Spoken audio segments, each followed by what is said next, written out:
going? I think we're live. I was talking over the producer there.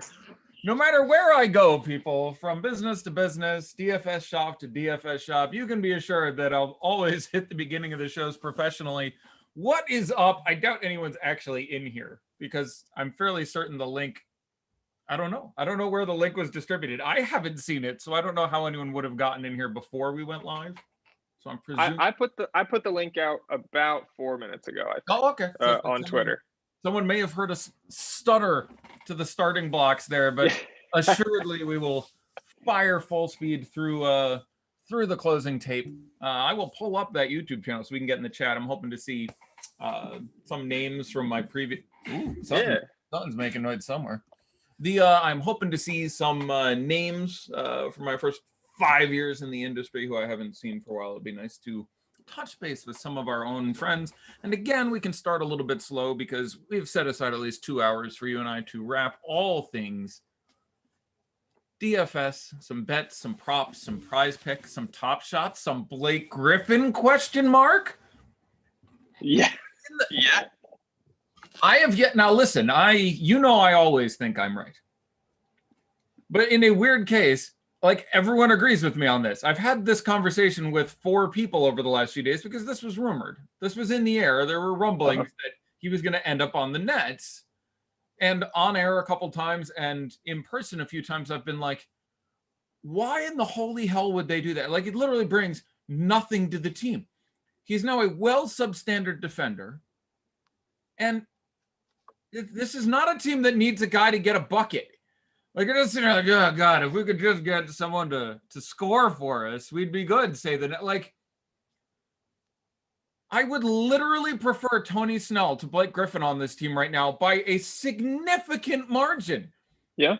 Like, I want more Bruce Brown minutes and fewer Blake Griffin minutes. I want more TLC minutes and fewer. I'm marginal on Claxton, who will make occasionally more mistakes and just not screwing up. Has a lot of merit when you're a team that's this good.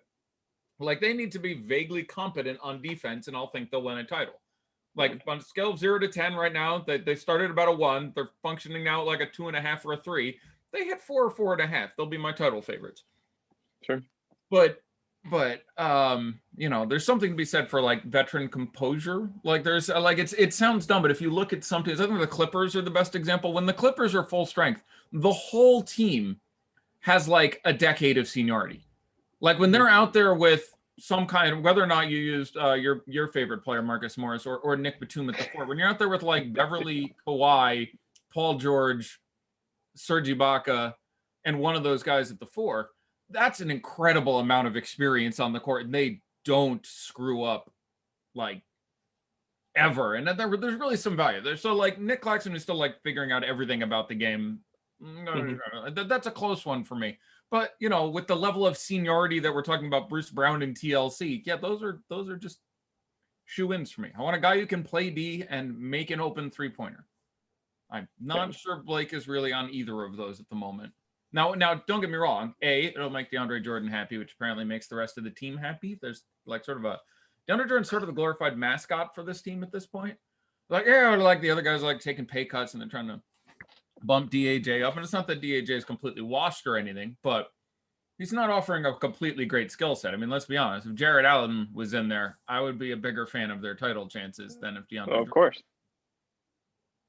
Which reminds me a little bit of, we were talking about Los Angeles the other day on the show, and Ivica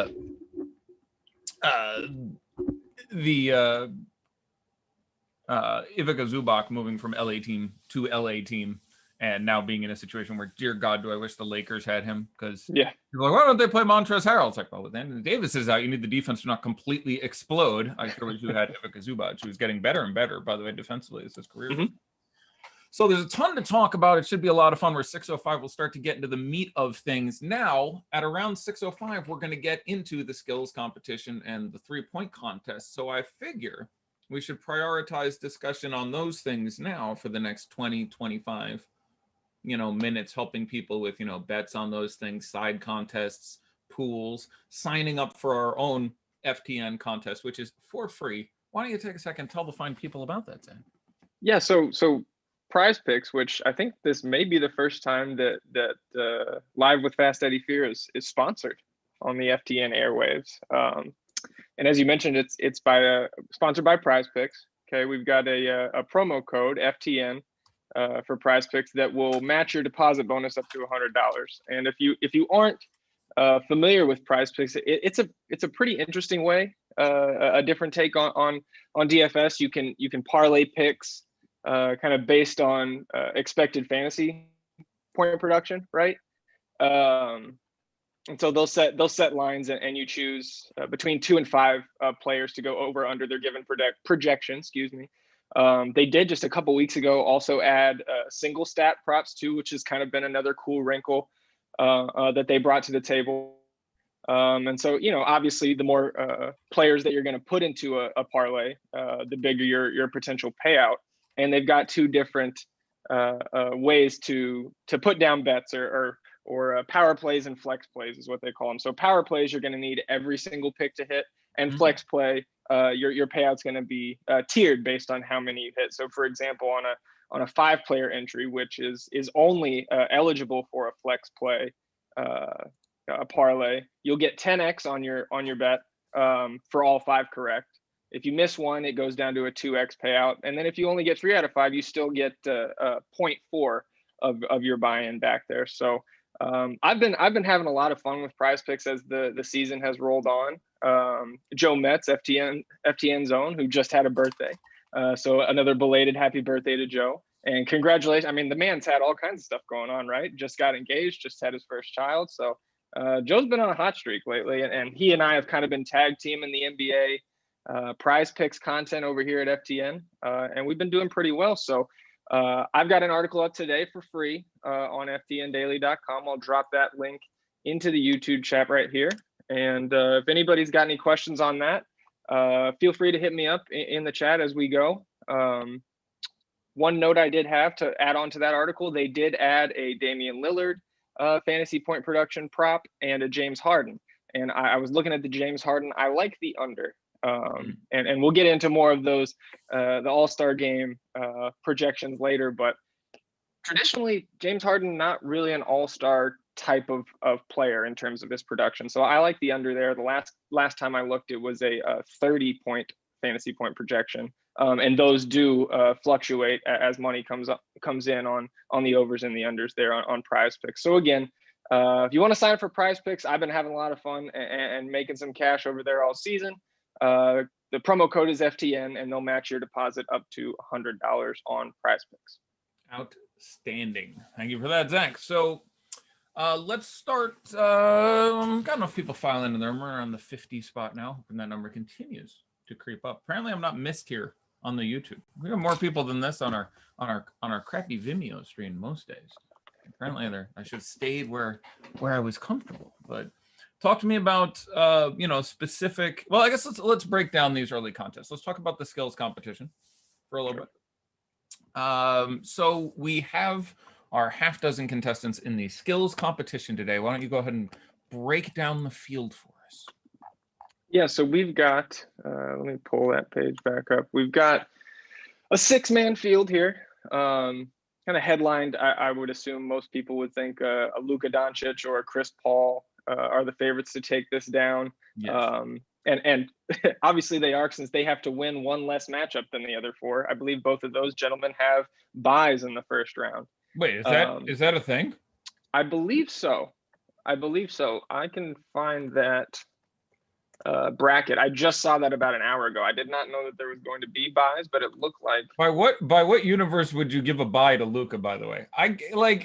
Don't get me wrong, I get the seniority award for Chris Paul or something. Like, he's gonna have a busy night as it is, but like, how the hell does Luka get just like he's popular? Right. I had no idea anyone was getting a buy. I'm live on air. Usually I feel terribly unprepared. Let me see if I can find this here. I saw it on Twitter. I assume it was from the NBA account here. I am flabbergasted here. Yeah, I mean, who won it last year? Do you recall off the top of your head? It was the big guy again. Cat was 2007. Bam Adebayo? Bam? Did Bam get it? I want to say Bam got it. I'm trying That sounds right to me. NBA. Here we go. All right. Well, they tweet a lot. Here we go. Yeah. I'll drop that into both the buys. So it's Sabonis and Randall. Winner will play Luka. And then Vooch and Robert Covington of the Blazers. Winner will play CP3. I'll drop the link to that tweet. This was fair. You've dropped a link in the YouTube chat, you're saying? YouTube chat and the FTN Daily Discord NBA channel there. So all right, I will load either of those up and take a look at this. Bam won last year. I was pretty sure. It's been big guys have been taking it down. There was I think did Sabonis get one? Towns got one. He got one. Not gonna lie, I did not spend a ton of time. Will you look at this crap? Yeah, all right. We have a lot of time, so I'm tempted to go look up the contracts on these guys and see if they have an incentive. Because if I don't know Julius Randle, who has an incentive-laden contract, and there's like, if you win the skills competition, you get an extra $50,000. I'd be fucking livid. I'd be like, wait, pardon? I've got to win 3 rounds, whereas Luka and Chris Paul, who in theory should have an advantage here. Like, I've been honestly perplexed at how well the big men have done. Now, I'm pretty sure I'm just chalking it up to small sample size. Yeah. But like in the skills competition, which of the events or parts of it are advantageous to be bigger? Like the things that matter are being low to the ground helps, in my opinion. There's the whole bounce pass thing. There's the whole dribbling through the whatever. There's foot speed. Rarely are bigger guys fleet of foot. Like LeBron, in the many ways in which he's exception for a man of his height, is shockingly fast. Usually the fastest players in the NBA, John Wall famously, De'Aaron Fox, like generally your smaller, skinnier guys are getting around a little bit faster. Also, in general, where there are some big men in this amazing modern age of the NBA with elite ball handling skills, they're still not as good as your average little guy. So giving buys to guards in this situation is remarkably screwed up to me. But okay, moving on. That's apparently very much what it is. I'm sure it's time-based. Like they're going live and then they have so much time for this in the 3-point contest. And this is everyone's least favorite thing anyway. And they could have done some sort of double elimination thing. Then they went, screw it, it's a skills competition. Nobody cares. We're just giving a couple guys buys and we'll give them to Chris Paul. And then in my opinion, they should have given it to whoever's the next most senior, which is it Vooch? Who's the next oldest player there? It's not Luka, is my point. Right. So Luka's the youngest of them by several years. Yeah. But anyhow, so yes, if you happen to, I guess, thanks for pointing that out to me, Zach. If you happen to be in any format where there's no odds. So for example, if you're in the FTN contest, Zach pointing at your shirt. If you're in the FTN contest and you want to, like mine's aperture science, that's not going to help. But if you're in the FTN contest, it would make a lot of sense here to pick either Luka or Chris Paul because their odds are significantly greater than everyone else's. To my knowledge, the 3-point contest and the slam dunk contest have no such distortion. So those are more purely random, and I can certainly advocate getting off the board from these guys being chalky. But I had no idea they literally have to win one fewer round. Yeah. And so I did go back and look the last 5 seasons or five winners of the skills challenge was Isn't there a Conley in there too? Way back? I don't see. Did you not get it? Okay.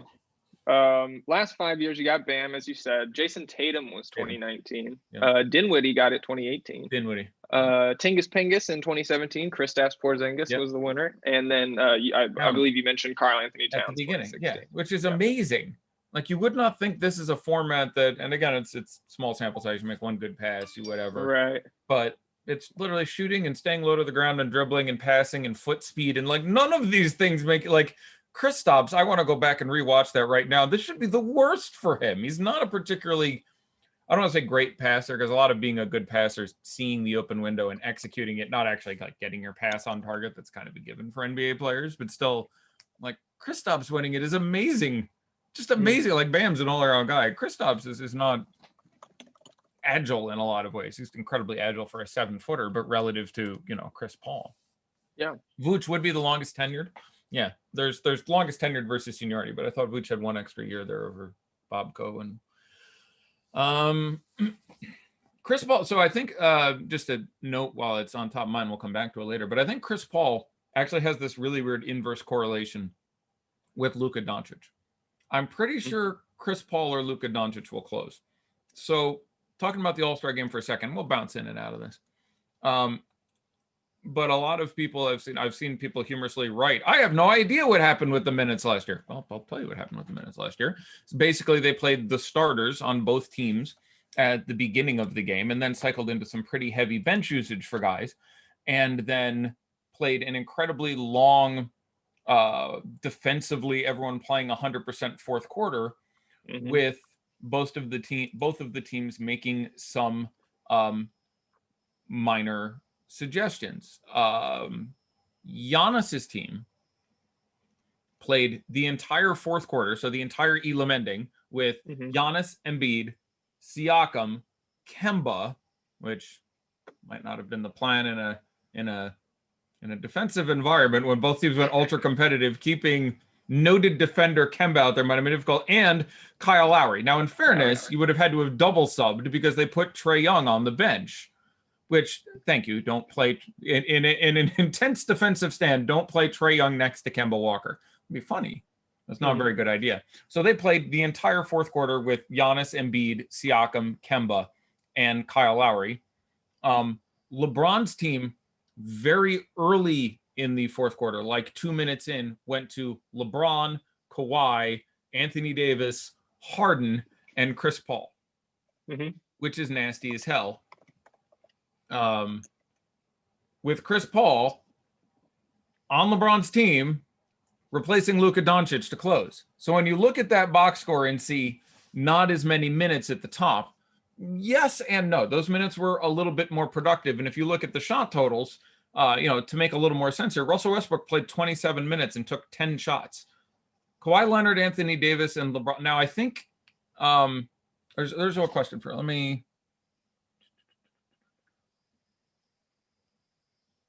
I am curious if some of the minute totals that have been shown today count anything from the Elam ending time. That's a good question, actually. Let's see if we can find that out. Let's because now that I'm looking at this,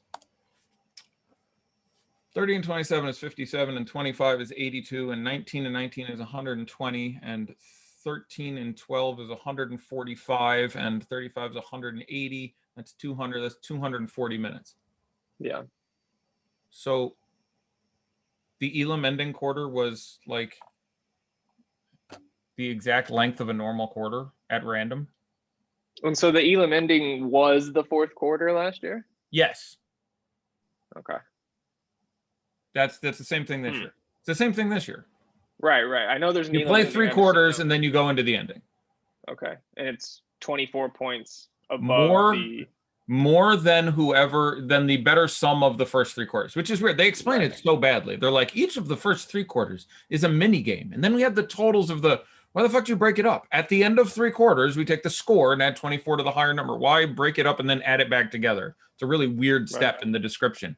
It literally says each of the first 3 quarters is a mini game. Then we reset the score after each quarter, and then add them all back together, and then add 24, and that's the target score to win. I never understood why you break it up and add it back together, but it's explained that way, alternating places. So I will presume, again, it says there's 240 minutes here. There only would have been 180 otherwise, so maybe there's some odd approximation. I'm going to check this box score in a couple other places. I just want to make sure my minute totals add up here. So let's try. Yeah.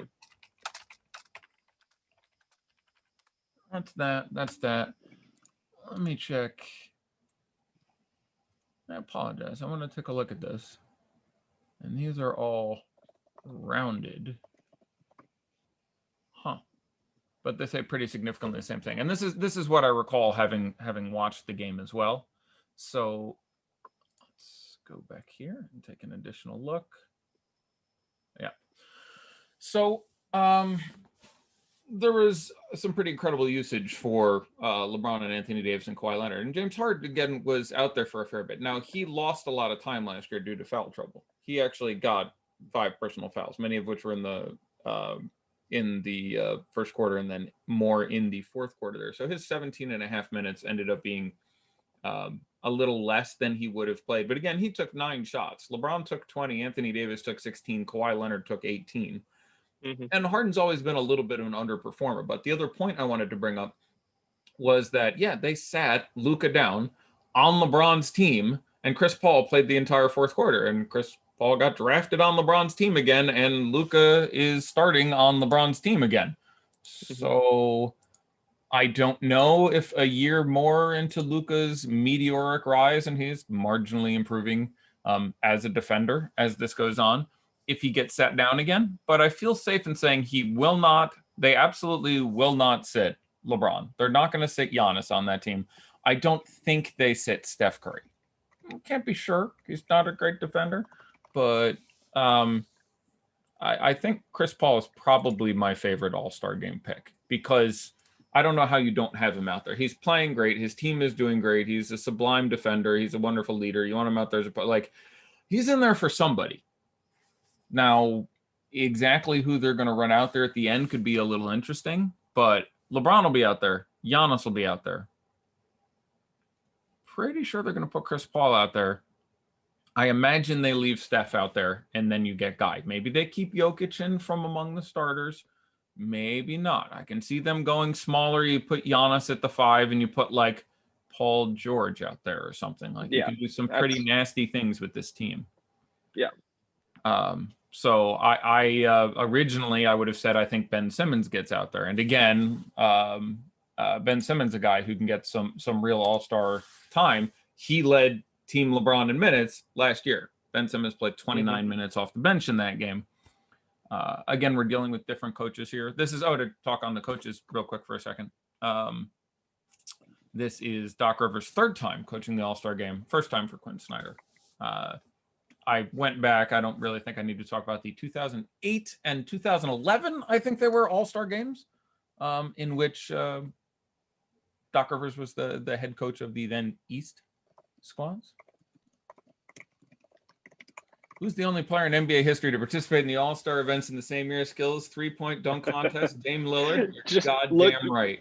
Yeah, I was gonna say, look who asked the question. That, right? That's our old buddy. Good to see you, God. Good to see you, brother. Yeah. Damian Lillard with some sick skills there. Does plenty of good stuff. So let's touch on anything else we want to touch on before these side events start. Again, the slam dunk contest will be taking place at halftime this year, so we don't need to necessarily get into that just yet. So the 3-point contest, I hear a lot of people saying like Steph's a lock, Steph's a lock, Steph's a lock.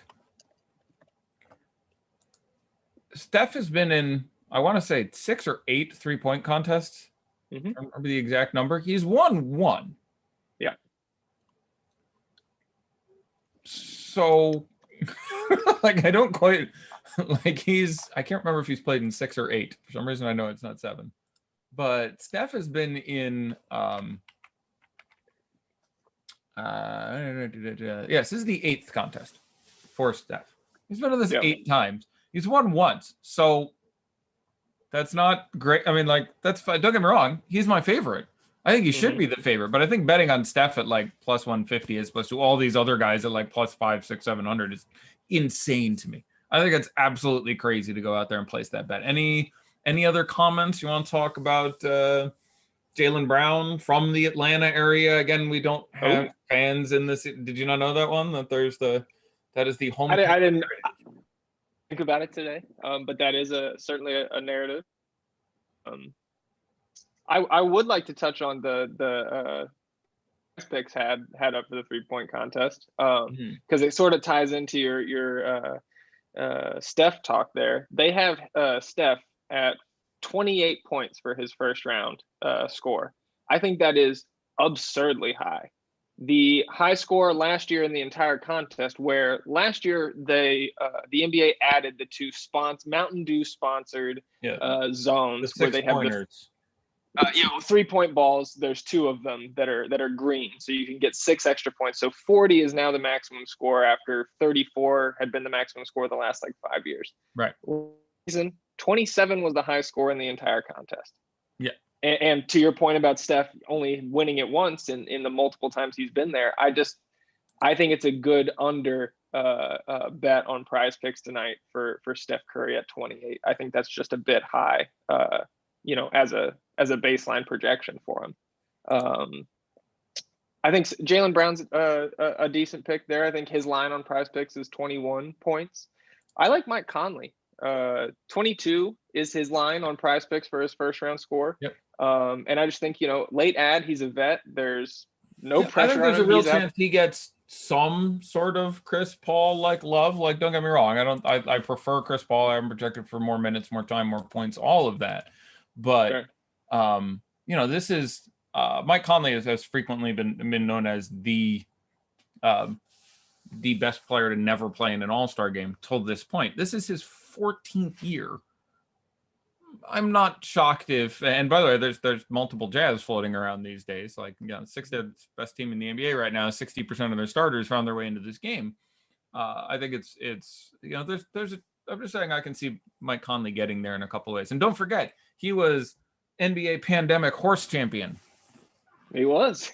He so was basically a 3-point. Happy Wi-Fi and all for everybody on that show. That's at the beginning of the pandemic. Let me tell you, as a society, we tried to do a lot of things to encourage each other and care for each other. And some of them didn't go so well. And certainly among that would be NBA horse, celebrities singing Imagine. There were, we did not hit the ground running on some of these here things. But yeah, make sure you enter the contest. You need to get in there now. Yeah. So everybody, in the YouTube chat, I know I've been typing in there a little bit. The links don't seem to be sticking in there. So I have tweeted the link for the FTN contest where there's a Google Doc that you fill out. If you get all 4 questions right, you're going to be eligible to get the FTN Daily Diamond, which is access to all of our content for a year. And then there's other, if nobody gets 4 out of 4, there's I believe an NBA season pass for those that get 3 out of 4, and the explanation is there. So on my Twitter, at Kawhisenberg DFS, at Fast Eddie Fear, he's tweeted out the link, I believe, and then at FTN Network, at FTN Daily, all of our company handles have that out there as well. So links to that are everywhere in our Twitter sphere. I just tweeted out the first of what will be 3 NBA Top Shot Moment giveaways from my personal account at Kawhisenberg DFS. The first one is for a Chris Middleton Series 2 jump shot. Decently high serial number there for you top shotters out there. So head on over and enter that, and I'll drop. Now by high, do you mean low? Yeah, so that's where my vernacular in that sense has been back and forth. I say high, I say low. I was meaning lower, smaller number. Yes. Yeah, okay. I was just curious. Again, I haven't been lucky to get a pack yet. I got the automatic pack. I pre-ordered the automatic pack and I am 0 for 9 in Top Shot drops. Yeah. I'm starting to get a little pissed off here. So Dapper hook a guy up or something. Like, I'm this close to I've got 15 years experience in this. I'm tempted to apply for a job at your company, but I'd like to try the product first. And I can't. I've been on your website for 38 hours. I bought, a highlight, a moment, so that I would be eligible for today's drop. Didn't matter. This weekend I was there for all 3 ahead of time. Didn't matter. I have not queued with a number with less than 6 digits yet. Like, I haven't been close. 9 straight. Been close. I have not broken 100,000 yet. Let me see. It's going now. What are we at? Oh, there's only 117,000 people in front of me now. Man. In the line. I remember the days where I was sitting at like 25K and like, shucks, I'm at the back of the line. That was only like 6 weeks ago. Yeah. It's been a marathon in Top Shot. So I'll go ahead and I'll drop that second giveaway here in a minute. But I did want to touch on real quick, Eddie. We're giving away some FTN access through that Google Doc All-Star Break contest. But we also have a promo code that's live for 15% off the NBA season pass from now through the end of the season. And that's all the way to the end of the NBA Finals. So for 15% off, I believe it's $119.99 now for the rest of the season, 15% off that price with the code FTNASB, all one word, FTNASB. That's For 102. That's $102. That's There you $18 go. in savings.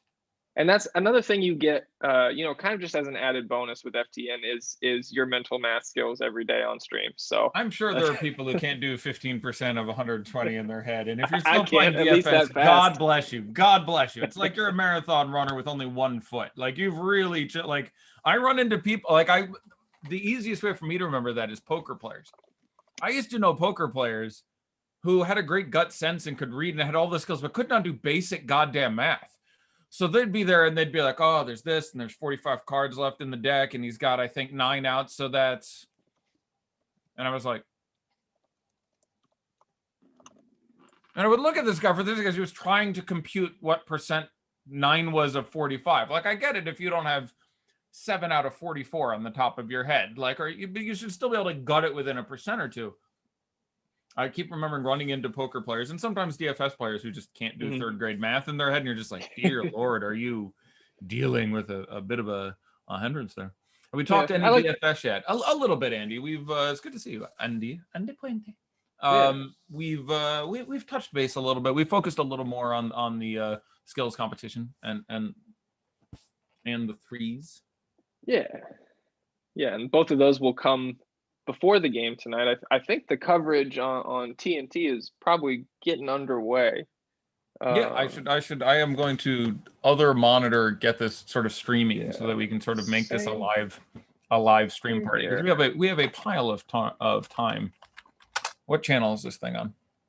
TNT, I believe. I should have guessed. It would have been TNT or ESPN. On TNT. I just hit my phone. So I will mute it, obviously. But yeah. So let's you and me make our picks here, Zach. I think we should play for. I'll make you a deal. We'll play Top Shot Collection for Top Shot Collection. Okay. So whoever wins gets all the Top Shot moments belonging to the other person. So for me, you would get access to exactly the one Clint Capella moment I was forced to buy last night to get into today's drop, and get fucking nothing again. That's what I've got for you. That sounds fair to me. Let's do that. Yeah, maybe we revise that deal as we go, but we got to get something. We got to get something. We'll get at least some. I have not done a lot of side bets. We did that a lot during the bubble because I was on that streak. Right. I was on 12-0 against the staff, and then sort of middled one with Stefano and then the Javi of all fucking people. Took me out with Joe Harris's 15 rebound game. I don't ever want to talk about that. But notorious board man. That's Joe absolutely Harris. Crazy. That was the worst way of doing it. But basically, I had gone through it. I was on a tear with winning side bets against the FDN staff. I got up to 12-0 in side bets against like smart people on reasonable bets. So that is largely bullshit and luck. So don't misunderstand me. When I complain about losing the 13th one and getting unlucky, I had to be incredibly lucky to get to 12-0. Much more lucky than he was to beat me on the 13th bet. But the 13th bet was he had Joe Harris and I had Guy in basic fantasy points that night. I want to say Bruce Brown, but it was someone else who I had projected a couple points higher. And it was a guy I had projected higher than the field for more minutes and more fantasy points. And I was right. And my guy ended up with, I don't remember, 36 fantasy points or something in 35 minutes when he was projected by other websites at 26 fantasy points in 30 minutes. And it worked out exactly what I thought, but I still lost because Joe Harris got 15 rebounds, which was his career high by 3. And the third time he'd ever gone to even double digits. So that was a little bit frustrating where Joe Harris could have shot 70% from the field. That I could have endured. I could not get around Joe Harris going Andre Drummond for the evening, which is exactly what occurred. Yeah, I've been really picking my spots, man. I think we're 1-1, right? We did bubble. We had DeMar DeRozan, which I was not on the Spurs side of that one. I had Chris Middleton on that particular day. And you a point? And you had a huge second half comeback. DeMar was nowhere to be found in the first half and ended up, I think, 20-10 double-doubling with assists. Yeah. And then I got you back in the I don't know if it was preseason or just very early. He's had enough. You and I were talking about how good DeRozan's been this year. He's had a number of 20-10 games, number of 30-10 games. distribution has really picked up. Like he's done. No one in San Antonio should complain about the job that he has done since he came to town. No, clearly I have not. He's right over my left shoulder here. There he is. That's right. I need to. I've got all kinds of other stuff to set up here. I've got. I don't know. I'll get. We'll go. Who do I have nearby? Going for nearest jersey. All right, here we go. I got my purple ring Carl Anthony Towns jersey. Yeah, is my favorite one. I wear this one the most. That's a good one. Probably not this year, but next year I think we're going to do my game show where all the prizes are terrible jerseys. I'm really excited about it. We're going to do an NBA game show, and all the prizes are going to be like, what do we have here? Oh, it's a, I don't know, Ryan Arcidiacono jersey. Like just the absolute, I'm going to buy whatever I can off eBay and just get a stack of them at like what the worst jerseys you can imagine. What is this? Oh, it's a Joe Prisbilla jersey. I think it's going to be, that's going to be great. Best part of the end of the show where you're like, and the winner is, this is what you got. Or maybe choose what's behind box number. I'd have to sort them by sizes so you get something that fits you, but there's some real potential there. Bedingas Kuzminskis. I think you've got the spelling very close there. Yeah. Yeah. Knicks, right? Lithuanian? Kuzminskis would sound Lithuanian or Latvian, somewhere in the Balkans, Estonian maybe. Yeah. I've actually been there. That's a nice little corridor there. One of the guys that I've been able to play NBA contests, and I'm not sure he was ever in a EuroLeague contest I played, but certainly FIBA or the Olympics or something like that. He's no Roddy Bobois. We all know Roddy B. Roddy B. But you can still get weekly in the EuroLeague DFS contest. So I've played some Roddy B this year. He's been up and down for me. The original Kuz, yeah. Kuz is so it's been a good year for those of you coming in here at FTN. We had 300K winners in the last 8 days before we got to the break.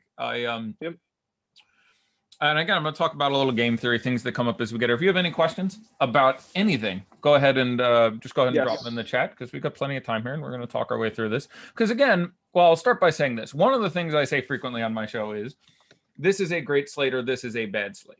The worst DFS advice you in here, if you want to listen for something that if you hear from someone on the air means they don't know what they're talking about, they'll say, make sure you bet the same amount every night. Mm-hmm. That's the worst thing you can do. Literally, that is the best advice if you don't want to make money. If you're telling me that you will wager X and exactly X every day, no matter how good you are, I'm pretty sure you will lose over the long run, period. I think if you don't vary your wager based on the situation, you will never win. It's the same thing as playing blackjack. Great. You're an amazing blackjack card counter. You know perfect basic. You're the smartest player in the world. You cannot beat it over any extended period of time unless you vary the size of your bet. You have to get more chips in the middle of the table when you're advantaged.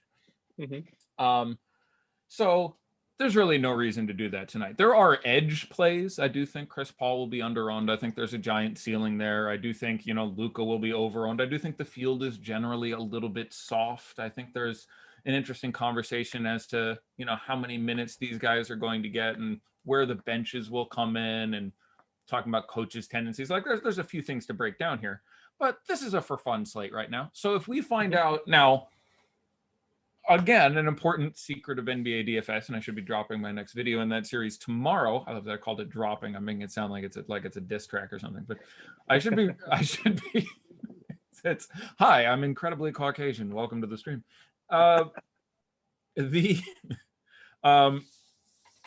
I completely lost my train of thought. I heard myself say that I'm going to be dropping this tomorrow, and I didn't plan on it.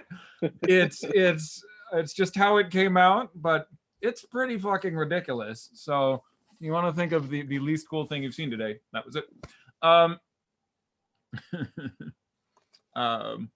Is that another way this is like poker is you're sort of playing the blind. So when you go to your minimum every night, let's say you want to spend at least $100, you should have minimum. So I'm going to spend $100 in DFS every night. Tonight or any other night, you've loaded into your contest and you're waiting for something to go screwy. Another thing you can listen for if you want to make sure that the person who's talking to you about DFS has no idea what they're talking about is saying like, oh, I hope we don't have any more of this news or scratches. Like news and scratches are literally the only way you make money. There is no one out there who is likely to be profitable if shit doesn't get weird. And as a intelligent person who's paying attention, who's watching a good service, who knows whatever themselves be it me or other or Zach or your mother, see that rhymed. Hey. You want shit to get weird. It's how you make money. So, you're getting ready tonight. We just had a couple guys get ruled out for COVID. Now, again, they apparently did not mingle at the site of the game. So we have no specific reason to expect that anyone other than Simmons and Embiid will find themselves removed from this game. But you need to be ready to act. So on the chance that you find out that, I don't know, we'll pick a player at random. Let's go with Chris Paul isn't going to play tonight. You need to immediately take Chris Paul out of all your lineups. Replace him with any players you think are extra advantage because of him out. And then enter fucking contests. And it's incredibly important. That 30 seconds is 40% of being good at NBA DFS. And not only do people not talk about it, they preach the opposite, which is just bet your X dollars every night, which is insanity in the name of actually being profitable. Wait until you guys witness the hops of Anthony Simons. Yeah, he can get up. He's not Cassius up. Cassius gets up. Now, Cassius has even more vert. I think Simons in the combine was like 42 and a half, 43 inches, which is still that's what was your vert? Do you remember your highest record? Like you and I both played in college. I'm curious if you remember what your vert was. 26 or something like that. I really would have thought it was higher than that. I can't. No, you're smaller. Yeah, I can't jump. I was 30. I was 31. That was in college, at least. I could jump high when I was like a sophomore in high school. I was dunking, but after that, I like Cassius as a pick tonight. So we've had a couple hundred people enter the FTN contest, so we kind of know what people are thinking. We have some data as far as who people are betting on. I think I like Stanley too because I don't find either Simons or Obi Toppin particularly compelling, and I think Cassius might be the best showman of the three. And I think like the crowd sort of gets behind that. So I know we can start our personal tete here. I will take Cassius to win the slam dunk contest. Okay. See, I actually think I thought Cassius would come in being the chalk. At least, and I'll go back to shill mode here for a minute.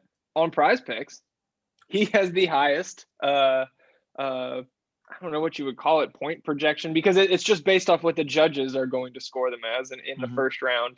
2 dunks, total of 50 possible points on each dunk. So Cassius right now is sitting at 97 points as his first round projection. You've got Anthony Simons at 94.5, and then Obi all the way down at 92.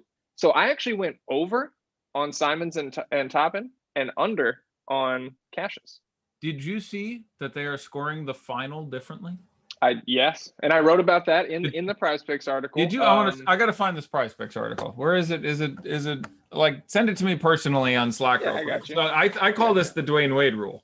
So for those of you who don't know, when you get to the final, we have 3 rounds, and you get to the final, and then in the past years, everyone threw up a number, and then this year, there's 1 dunk per player in the final. Literally, show me your best shit, and then they hold up the player's name. So if it's Obi Toppin versus Cassius in the final, they either hold up a placard that says Cassius or Obi. There's no more of this trying to do basic math. Ironically enough, to do some recall on the show a half hour ago, I was talking about people who can't do basic math. Some of the All-Star judges last year, I don't know, the dunk contest judges, I don't know if it was Dwayne Wade, but somebody could math because they were trying to make that shit a tie. It's a really good dunk contest. And they failed to correctly add up the 2 teams to like 49. So Aaron Gordon got screwed again. That's my vote for the best dunk contest ever. The Aaron Gordon, Zach LaVine, whatever. 4 years ago. It's like the least impressive dunk out of the last 10 was the through my legs from the free throw line. Like that was just like, yeah, that's kind of plain compared to guys spinning around on the scooter and I've seen the Aaron Gordon off the top of the mascot spinning head under his legs dunk about 100 times, and every time I'm just like, how the hell do you manage that? Like, just the under the legs part is the part that gets me. Like, jumping over the guy, that's a whole thing, but jumping over him and leaving enough space to put the ball under both your legs, and So yeah, Vince Carter still Yep. gets my vote for best dunker of all time, but that gets my vote for best dunk contest. That was absolutely an absurd dunk contest. So I did just drop. Here we go, talking about dropping things again. Yeah. I did just post the third Top Shot giveaway of the night. This will be the third and final on my Twitter at Kawhisenberg DFS, and we have a fourth giveaway coming up. We'll post here at the top of the hour. That will be for current FTN NBA subscribers only. So look out for that here in about 15 minutes. Yeah, and check out my new video that drops tomorrow. But yeah, I'm gonna put that out tomorrow, and have lots of little bits and details and things to talk about there. We're all talking about, does Team Durant have one fewer player, or are you mistaken? I thought they originally had one more and now they're even, but I want to go through and make sure I have this correct. So let's let me make sure I have this right. So Simmons is out. So LeBron's team has the 5 starters: Brown, George, Gobert, Lillard, Sabonis, Paul. It's 11 players. I'm sure Team LeBron has 11 players. Okay. Team Durant has not Kevin Durant. Their 5 starters. It's 11 and 11. It's 11 on 11 now, I'm pretty sure. Yeah. But someone said that to me before, and I wanted, because originally there was a player imbalance. But it's 11 on 11. The other team is starting Kawhi, Beal, Irving, Tatum. Wait, who's the... I want to make sure I've got the correct... Hold on. Shaq just said he would donate 25,000 if CP3 wins the skills competition. Looks like they're Shaq's interviewing him right now. I am watching it. Yeah, so about to get underway with the skills challenge, I assume, here in the next few minutes. So that'll be a fun watch. So it's zigzag down the court, right? Chest pass, layup, zigzag, bounce, pass, back, 3-pointer. I think it's something like, I believe that's it. Yeah, I think that's it. Yeah, none of which should be better for I don't know. Luka or Chris Paul seem like pretty massive favorites, but the fact they get a bye is just absurd to me. Mm-hmm. I'm still trying to figure out exactly how to take that into. Yeah. You might have an advantage though if you get out of that first round. You've already done the course, in the last 10-15 minutes, and you get to do it again. There's a whole closed gym thing here that is relevant. Yeah, there are no fans, right? Right. There are very few fans. There are people present, but in the dozens, not 50,000 people going apeshit crazy, which is a shame. That's a hip town. Like we have seen in the FTN Discord, we have seen a lot of James Harden's favorite strippers over the last couple of weeks. Yeah, we have. And Atlanta's a good town for the... Zion is the starting center for KD's team. Yeah, exactly. So I just... that's where I was going. It's Irving, Tatum, Beal, Leonard, and Zion, which leaves a bench of Harden, Mitchell, Randall, Vooch, Conley. I guess I'm just going to look this up. Sorry, you were talking about KD's team? Yes, I'm looking for the 11th player on KD's team because somehow I'm only remembering 10 off the top of my head. And... you've got Levine, Mitchell, Vooch, Randall, Conley, and Kyrie's off the bench, or Beal? Kyrie's off the bench, right? Neither of them are off the bench. Tatum off the bench. Nope. So who's this? Okay, so it's Harden. The starters are Harden's off the bench. Oh, that's right. Harden. So starters are Beal, Irving, Kawhi, Tatum, and Zion now. Yeah, gotcha. Who are the bench players for Team Durant? So then you've got Levine, Donovan Mitchell, Vooch, Randall, Mike Conley, James Harden. Okay, that's 11. And those guys are all playing. And they're all on that team. Yeah. It's 11 on 11 there. Sorry, I'm looking at some fractured lists over the last period of time. Yeah, we're good. Okay. It's rare that we have so many changes and swaps and guys out on day of the game and stuff, but that's, we should be used to it after going through half a year of this, you know? Yeah, it's been great. Again, some of the stuff for the video tomorrow I'm talking about is like how important that has been. For years, being able to late swap was important. You would always have struggled and you were giving up a good 10, 20% ROI if you were trying to play NBA DFS without it, but it wasn't like essential. Now you shouldn't play unless you can watch the whole time. Unless you can at least be in a dedicated Slack or Discord for 10 minutes before each game starting. Yep. It's the difference between having like an expected value of $1.05 per dollar versus an expected value of like 85 cents. Like it's just an absurd difference this year. I swear to God, we've had a monster year at FTN, and I think I've said that for the first time ever, I think the news given after lock is more important than the news given before lock. Oh, here we go. We're into intros here. Here comes the skills competition. All right. There's Luka standing there. That's definitely more than 6 feet. You've got Domantas hands in his pockets, who looks a little bit kind of like Luka. There's JR. My God, broke him in half. Looks like I'm about 5 or 6 seconds behind you, I think, here. Really? Julius Randle's like, motherfucker, can't believe I got an extra round. Yeah. Vooch, Love Julius Randle, the big bear. He's good. He likes him a spin move. If there's one thing I can say for certain about Julius Randle is he enjoys executing a spin move. Honestly, curious what narratives do you guys like tonight? Yeah, we will get into that after like sort of our first round of competition here. We will watch and chat along here. There's Chris Paul. Look at his game face. Not even a goddamn smile. Cameraman's right up in Chris Paul's grill, and he's like, "I'm gonna wreck some young bloods." Like he is ready to crush some people. And then Robert Covington, like center court, like everyone else is surrounding Robert Covington. Like he is on the throne. No spoilers. You're on a delay. Okay, I will not live. That is fair, and we will. I like Bob Cove. So who's your pick here?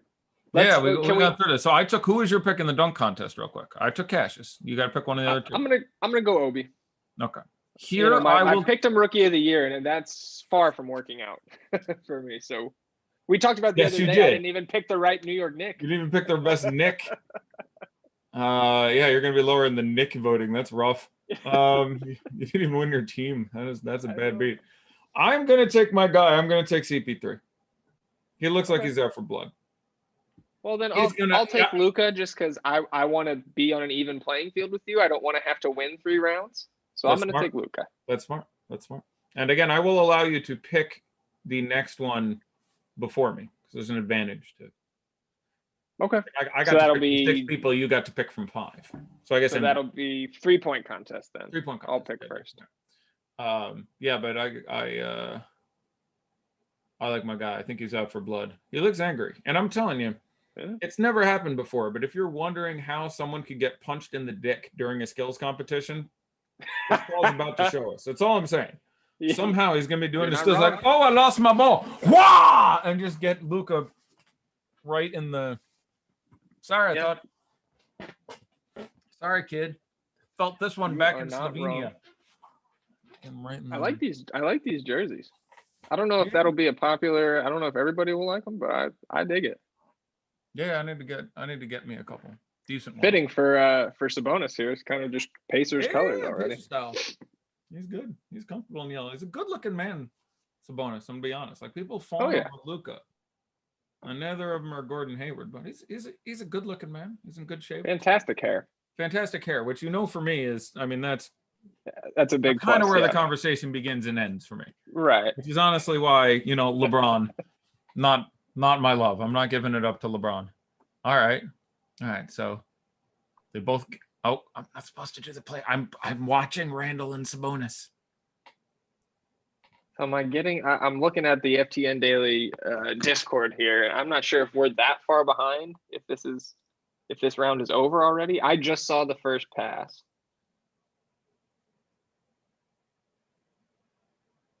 So you're 20 seconds behind me, and I think I'm like 20 because I'm streaming my cable provider on one of my PCs down here. So I love when they pull out the. Well, that was quick. Yeah. It's not a. Wump. Yeah. Sabonis If you haven't seen it by now, God, you must be streaming it. You're illegally streaming it on an iPad. Or so you're illegally streaming it on an iPod. Like your Sabonis advances. All right, let's other things we can talk about. So I want to talk about injuries a little bit. I think it is worth pointing out that some people here are not 100%. I think this has been kind of forgot. I had my notes from when I first went through this the other day. I had notes on Devin Booker. Let's be careful there. And then he got yanked on late notice, and Mike Conley will get there. But a number of these guys are a little bit dinged up. Paul George, Zion, and Luka all missed their last game. Oh my God, Bob. Bob, why are you making me look bad, Bob? I really want to see one of these guys slap the other guy's layup away. Well, since I'm behind you, I'm gonna commentate what I'm seeing. Okay, go ahead. You Bob really throwing that ball up there, making up ground. Yeah, the toss up, full court layup. And for the the 8K camera is really nice there. Just sneaks the pass, and I love that surprised to make that pass. There's the layups. I really gonna be honest. Are these guys told something about the layups? Like, don't knock the other guys. What did it say on Covington's jersey? Why does he have a different jersey on? He's got a Tennessee State jersey on. Oh, very cool. Yep. Okay, that's awesome. Yeah, he's got a T-State. For those of you who don't know at home, among his other great many talents, Zach here is a college basketball coach. That is his full-time vocation. So unlike me, who knows nothing about basketball and does a great job of pretending that I do, Zach here knows a thing or two about a thing or two. That's certainly what I like to think. Yeah. At least about real basketball. All right. Sabonis and your guy. Let's go. Get him right out of there. Get him right out, Sabonis. Kill him. You're a bigger version of him. Oh my God, Luka missed a pass. Your boy missed 2 passes. Luka looks like he's gonna die. What? I haven't even started. He hasn't even started yet. I just watched Luka. Why is Luka wearing the warm-up? What's going on? Yeah. Your boy got destroyed. This wasn't even competitive. He made his warm-up off. I almost want less of Luka in the main event now. That was staggeringly inept. What? Yeah, that was no fun. Wow. Luka didn't even look like he was running. I think Luka might have been like, will you please be in the stars competition? And Luka's like, yeah, whatever. I'll walk her up and pass. Oh, it didn't go in. I'll check. Pass. Like, dude was not sprinting. Oof. All right.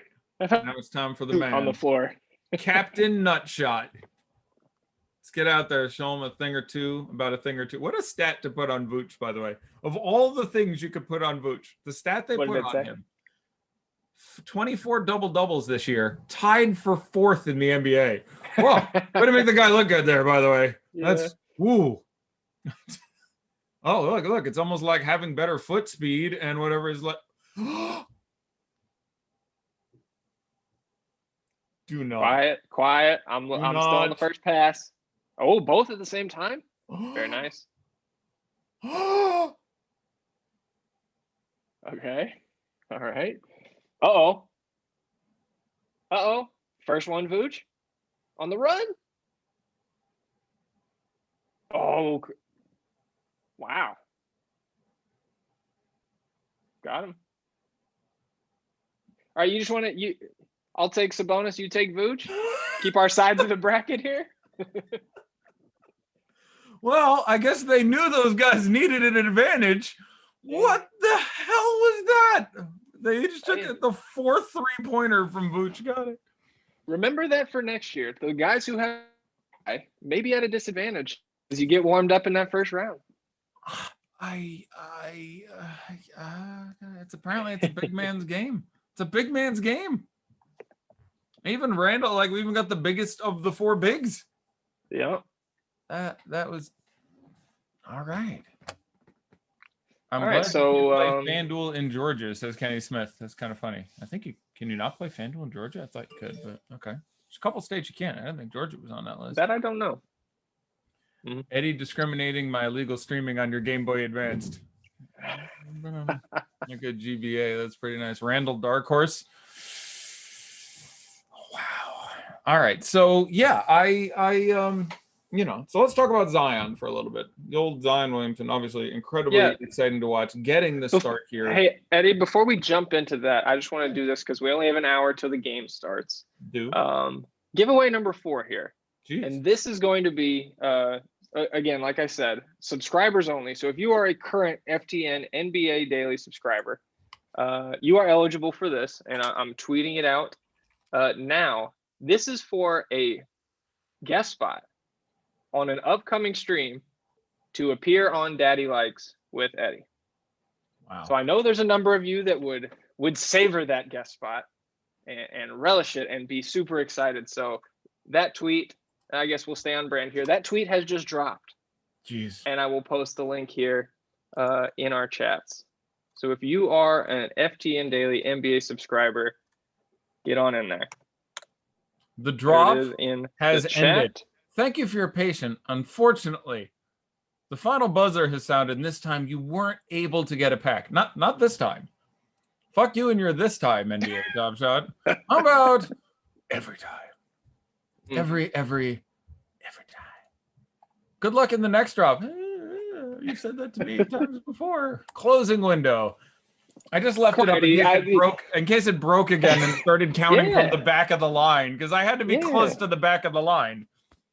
Like I was like 170 something thousands to start, and there were like 170K in line. So I inverse nutted it. So if it counted the wrong way, I'd have gone like first back.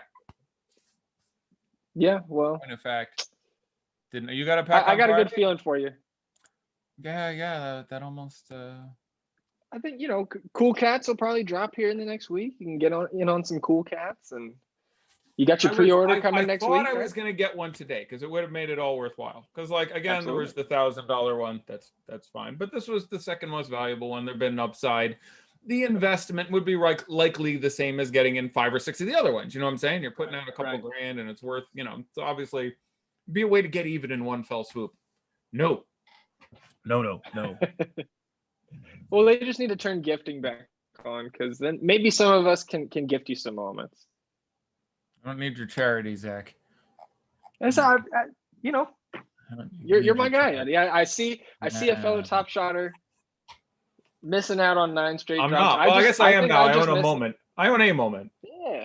I'm a pro. You are a top shotter now. You're in. You're one of us. I got one of us. Oh God! Someone put that dunk in chat with the Aaron Gordon. Like someone just put it in our Discord who's listening to the show on one of the other channels, and yeah, that Aaron Gordon dunk is just some sickness. Yeah, like I used to be able to hit. I can hit the net with my head. I used to be able to do that. I've hit the I've hit the net with my head in the past. Not quite the rim or the backboard. I remember I was watching that dunk contest on a charter bus coming back from some games, and man, every time we went under the an overpass or some underpass, whatever you call it, it would cut out the satellite, and missed probably 2 of those tie-breaking dunks, because there was 8 or 10 of them where they just kept going next round. I missed a couple of those dunks, had to go back and watch them on replay.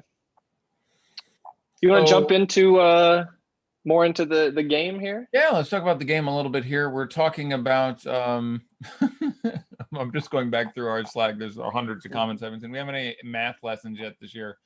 I'm happy to answer fun math questions, but Cassius says he has unique dunks tonight, which is true. A feat in itself. Yeah, that's true. It is hard to other than wearing a costume. That doesn't hold on. Do we get rankings? No, I did not do the 1 game rankings, and I did do that during the finals last year, and you can't get in. Oh yeah. Today I just got this. Any thoughts? Someone showing their stuff they got in Top Shot. This guy got a nice rare LaMelo Ball rookie. Yeah, my thoughts are fuck yourself. We've got a collect channel where we can maybe just keep those posts over there at least while Eddie's around and the chat. It's just frustrating. Again, I've I know. Worked in technology for 20 years and worked at Upper Deck for several years and have literally millions of collectible cards of all sorts just floating around of sports cards and other sports memorabilia, and I'd really like to be part of this thing that's going on here. And obviously, I could just start from zero and walk in and try to buy things for $10 and sell them for $12. But it'd be nice to open a pack. Like I have the pre-order pack coming. The one that you automatically got, I got that one. The one that was 100% good, I picked that one up. Noah, on that, my Top Shot experience so far, you get nothing. Yes, that's very good. So let's talk real briefly about your Top Shot giveaways. Sure. So what are they? What are the questions? Yeah. So I'm just scrolling down here. The that was posted, that is for a Chris Middleton Series 2 jump shot. That is number 3094 out of 15,000. It's a limited edition. The question for that one is, how many points will his teammate and All-Star Giannis Antetokounmpo score in the All-Star game tonight? That's real points, not fantasy points. And for all these, you're going to have to reply to the tweet with your answer, retweet the tweet, and follow myself at Kawaisenberg DFS. The deadline for these first two are 8 p.m. Eastern, so a little under an hour to get your guesses, your retweets, your follows in there for the Chris Middleton. Number 2 is the man who just won the skills competition. There it is. Montes Sabonis. There it is. Nice timing on that one. Arvidas would be proud. Yes, Arvidas would be proud. Not your Vitas. Not my Vitas. Not our Vitas. Very nice. That's nice. I hadn't thought of number that. Two. Very nice. Yeah, number 2 is the Sabonis Series 2 dunk. That's 7152 out of 15,000, limited edition. And that question is very simple. How many points will Sabonis score in the All-Star game tonight? That's real points, not fantasy points. And then number 3, no question here. This is just me shamelessly trying to get my follower count up above 1,000, get a comma in there. The winner will be randomly selected if I exceed 1,000 followers by midnight Eastern tonight. Oh, I love it. All you have to do is reply to that tweet, retweet it, follow me, and then at midnight, so it'll be 11 o'clock Central, my time, after the game tonight, I'll take a look. If I'm over 1,000, there will be a random winner selected with the Wheel of Names, wheelofnames.com. Not a sponsor, but just a thing I like to use to select winners of contests. That is Kawhi's Series 2 3-pointer number 5238 out of 15,000, limited edition. That is the moment where he knocked down a 3 for his 10,000th career point. Oof. So I'm quite partial to that moment.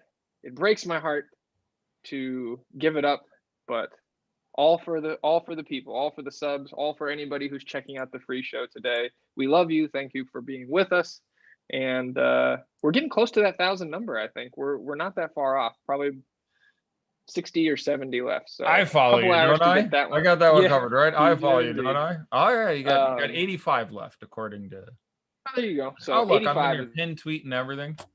Oh yeah, oh yeah. You got and then that fourth giveaway. We'll get out in front of the paywall a little more. Or the paywall is great, and the people like the paywall because again it allows us to be massively successful. I spent the last 5 years talking to 2,000, 3,000, 4,000 people a show.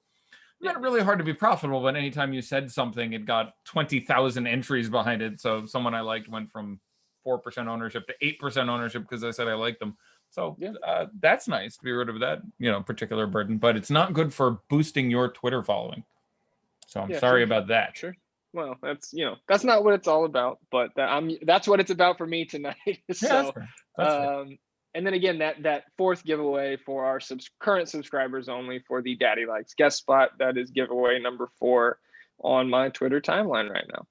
All right, let's talk about 3-point contest for a little bit here. Again, we have 6 contests, a couple of Celtics, a couple of Jazz, Steph Curry and Zach LaVine.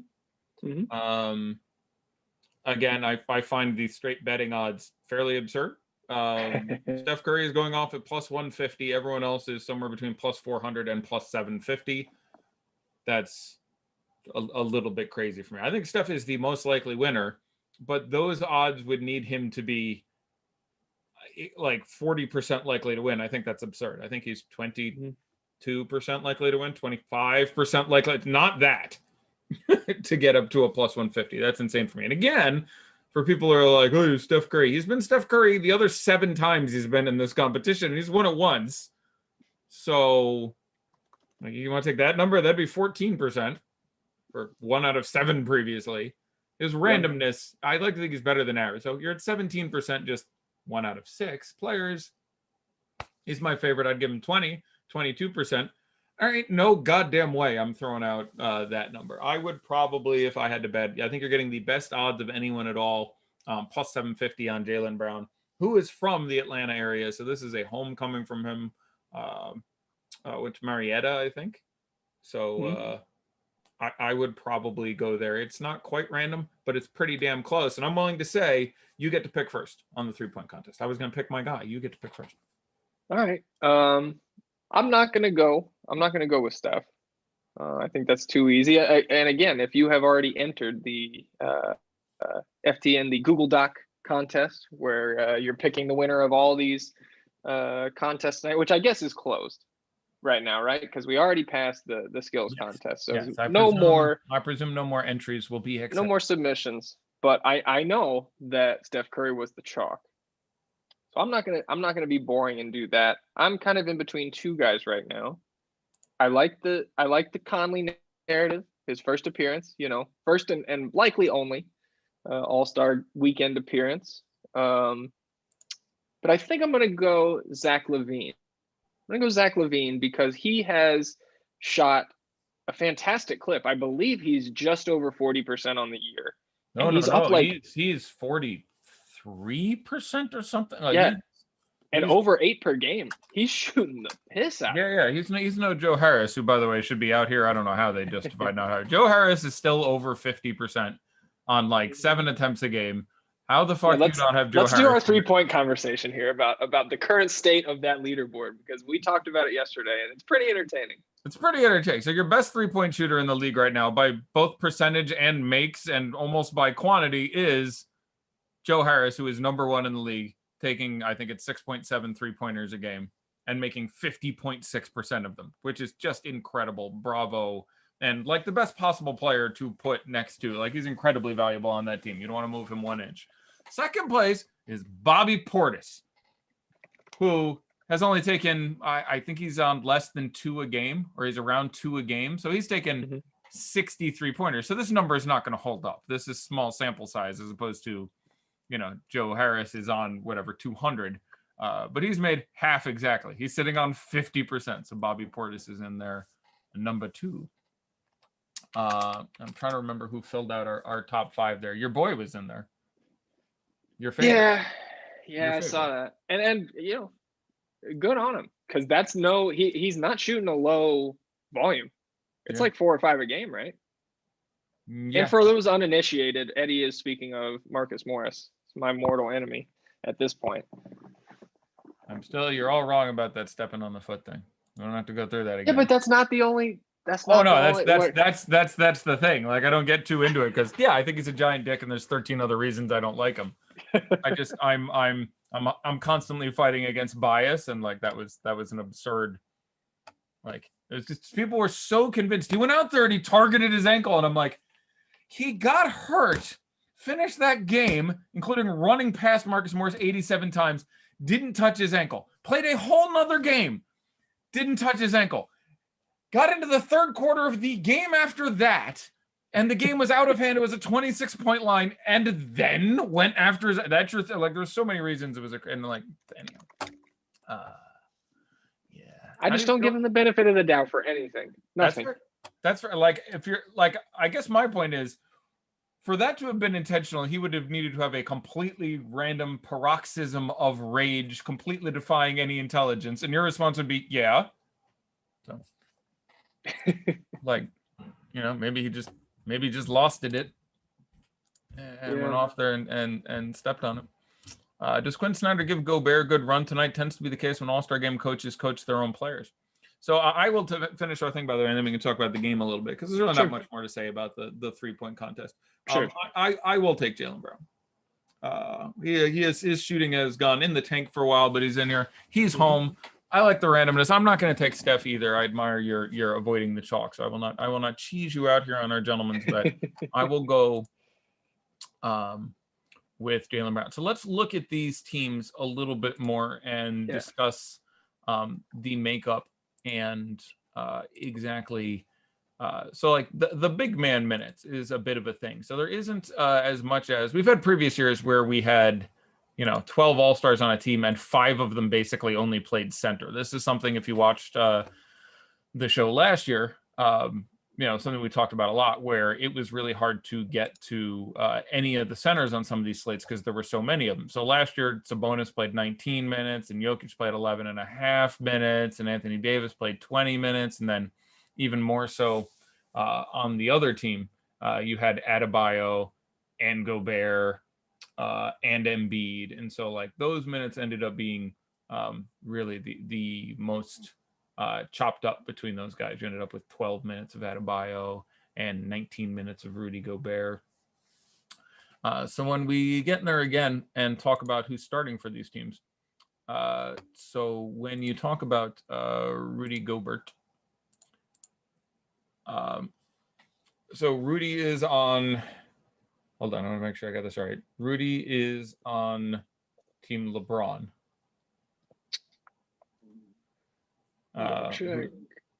Sorry? Correct. Team LeBron. Yes, he's on Team LeBron. And the issue being basically he and Jokic are the only 2 guys on that team who can play center. Mm-hmm. So, the question is, and again, one of the things I'm doing over the course of this entire slate is keeping up the tweet deck, looking for any kind of news here and trying to find out anything that's coming out that could give us an advantage here, where someone makes a comment and we can have an idea what's going on there, as opposed to who's sorry,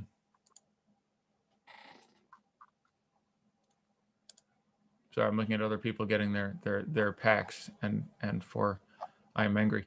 I'm scrolling through chat, making sure I'm not missing any news, because certainly if we can get any sort of news as far as minutes expectancy and Luka looked so bad. I'm looking. Yeah, exactly. He looked so terrible. And there's your giveaway, and one of us. Yep, there it is. Eric Bledsoe, you're trying to give away. That's really funny. We've got the breakdown of the answers in here. I think you're a couple scrolls from it, but go ahead and read it out while I'm reading through it. Yes. So I'm not missing any news. So skills contest, Chris Paul was the most popular pick. Luka was the second most, and that should have been chalk since they only had to win 2. Randall was third, and then it looks like Sabonis was 4th, Covington 5th, and Vooch 6th. So already eliminated that much of the pool. Right, which is what we're looking. It's what we're looking for. So we're giving away up to so our bosses list out. They got scared. I just want to be like, let's just bait and just be like, all 4 of 4s get the diamond plan, period. And all 3 of 4s, and it was pretty unlikely. We mathed it out. Getting like a 3 of 4 is still like a 1 in 60, 1 in 70. Getting a 4 and 4 is 1 in several hundred. So I'm like, screw it, let's go. And then it would have been fun because like I would have been nervous. Like if the chalk started hitting, I'd have been like, oh shit. Like if Luka won the skills and then Steph won the 3-point contest, I'd be like, oh fuck. Wow, I'm worried we're gonna have to give away $10,000 and whatever here. But yeah, the skills contests answers there where we had Luka and Chris Paul on the top, and then a whole lot of Julius Randle. Chat favorite Julius Randle. Look at that 3-point Steph Curry ownership. Very nice. Yeah, that's what we want to see if we're trying not to give away stuff. So yeah, 70% Steph Curry. 69% Steph Curry. Now, in fairness, in this format where there isn't much of a bonus for being contrarian, I sort of get that. Obi Toppin slightly more chalk, getting the most votes. There we go. Jaylen Brown shooting first. Let's go. Get in there and get warm. No pressure on my guy. No pressure. The Nets imagine Griffin as a small ball center option off the bench. Yeah, I figured he would actually end up playing the 5 and be some of that Jeff Green role. I'd rather have Jeff Green, but I agree. Okay. I wish my stream was matching yours. Yeah, we're not shooting it. They're just introducing. I just happened to have it on Brown when I went there, so I don't know if he's necessarily going first. Steph Day, no problem going with winner. Yeah, for the contest where there's no contrarianism, I think you can do that. Someone upgraded their membership. Remember when Butler didn't play in the All-Star game in 18? Think we see that with anyone tonight? I don't. I would be surprised if they just didn't play anyone. There's no one who's that hurt. So to talk about the game for a second. Yeah. Luka, because his back just rested quite a bit. I do think it's reasonable, in addition with the fact that I think they want to close with Chris Paul. I would not have much Luka tonight. I would let that go. He was deferential last year. He played a decent pile of minutes and did not do a hell of a lot. I think he knows he's got 15 more of these. Yeah. He doesn't need to go try to show up, LeBron, et cetera, et cetera. So I think he's pretty chill about it. And the fact that he also has a back that's bugging him a little bit, I don't think they want to play him 26 minutes in the All-Star game. So yeah. I think Luka goes out and plays a little, but I would have very little Luka.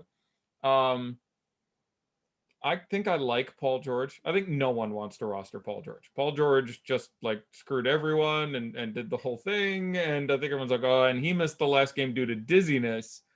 Nobody wants to take a shot at that. And it's Paul George. I could see him being in the closing lineup. I could really see them running him out there for just death goddamn defense. And there is a chance, by the way, the fourth quarter lasts a day. The last one took a while. It took a while, yeah. Yeah, the last one took quite a while, which is why I think the clock we're looking at is incorrect. And the official news on Blake Griffin signing for the rest of season, I haven't seen the contract yet. If it's any more than the veteran minimum, somebody needs to get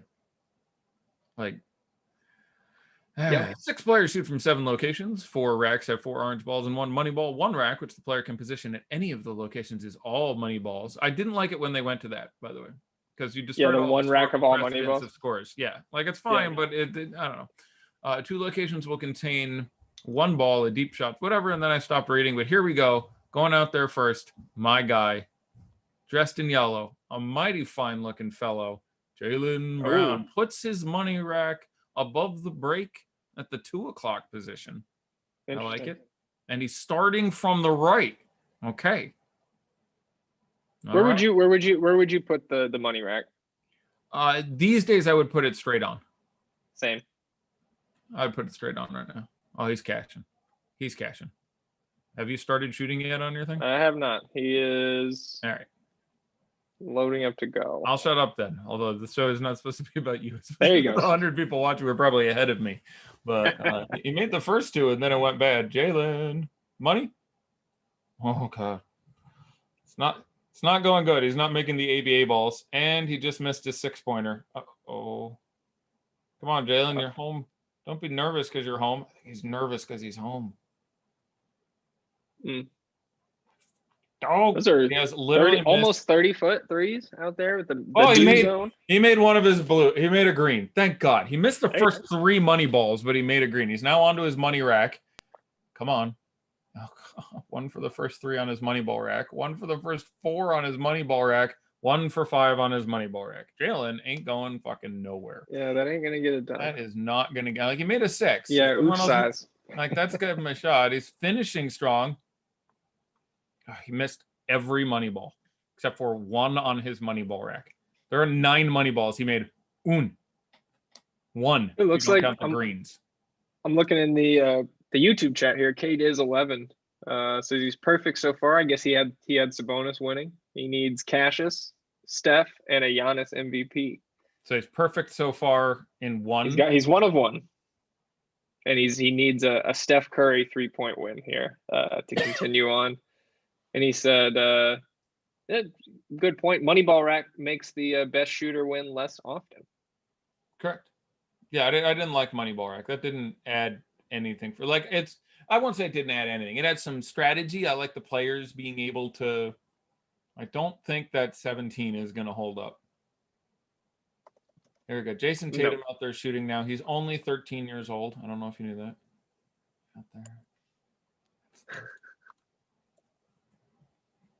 Tatum in the blue. He just started for me. So I think I'm 2 spots behind you almost. Yeah, about that 1.5. I think he just finished 2 for me. He's taking the green now. Okay. So yeah, starting 2 right. Shoots the green ball for you. Let me know when it leaves his hands. Gotcha. And number 4. And money ball running to the do zone and shot.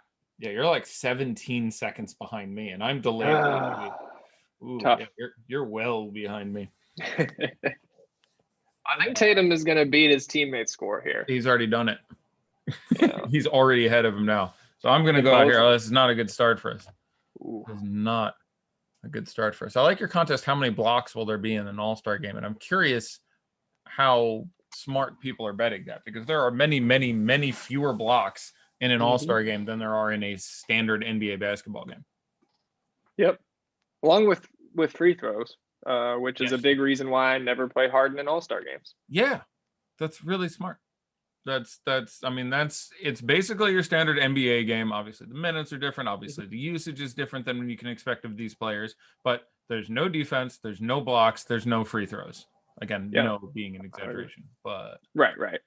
But like with Harden, like I'm still doing my, I'm mostly a 20 max GPP player on DraftKings. I'm doing that tonight as well, and I did not include Harden in my pool.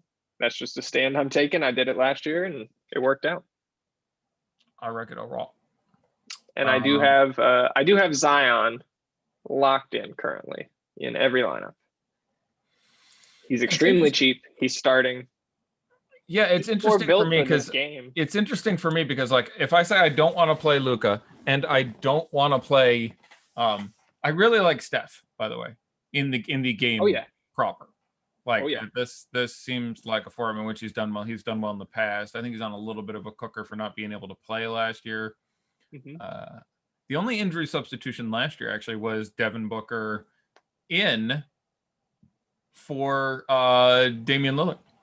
Lillard missed because of his knee, and Devin Booker took over for him last year. So it's interesting that this year you have Devin Booker missing because of his knee.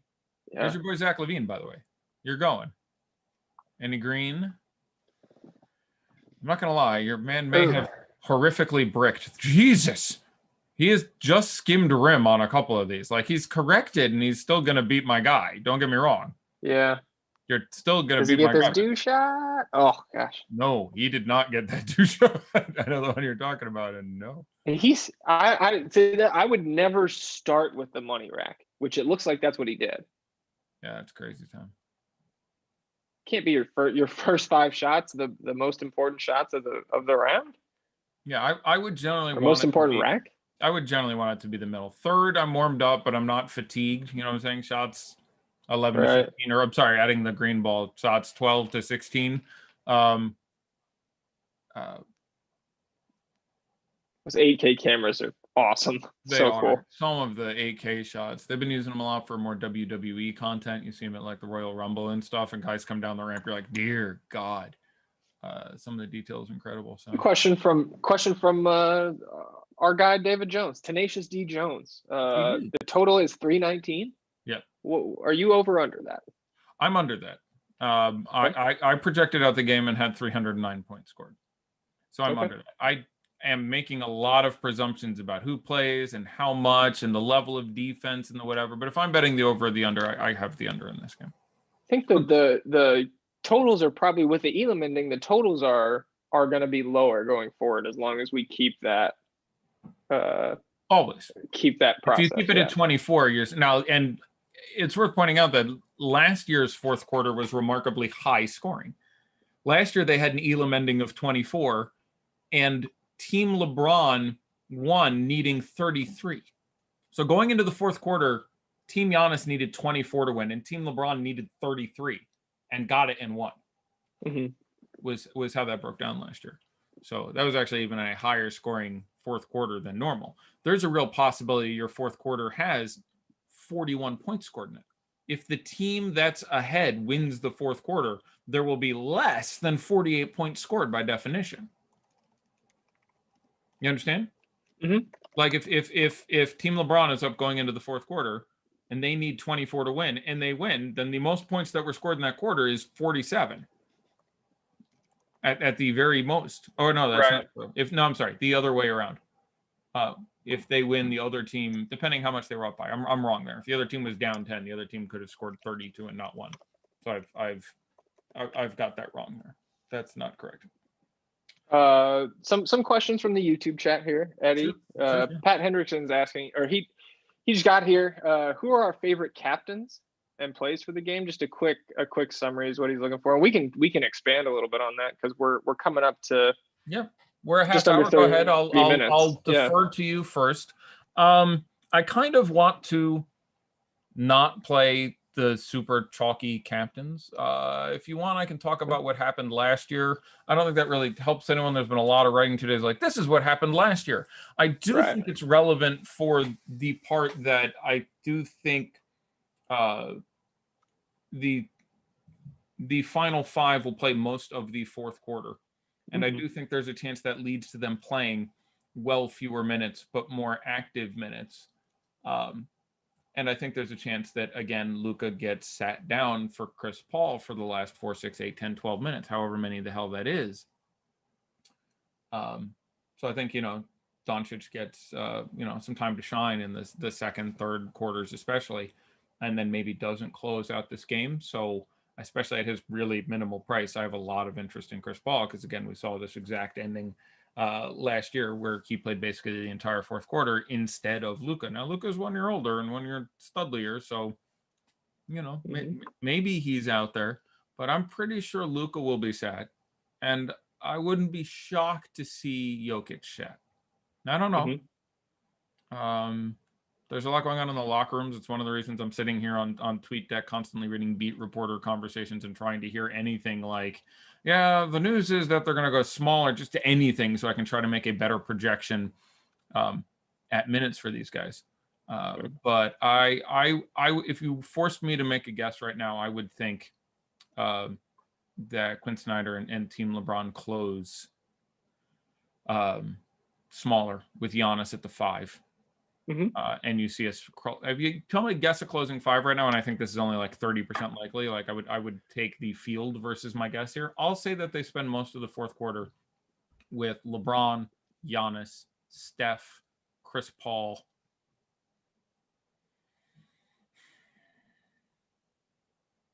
I'll say Paul George. I think that's my 5 as well. It's I could see it being Paul George. I don't think they're gonna do Lillard. Like I just don't don't get me wrong.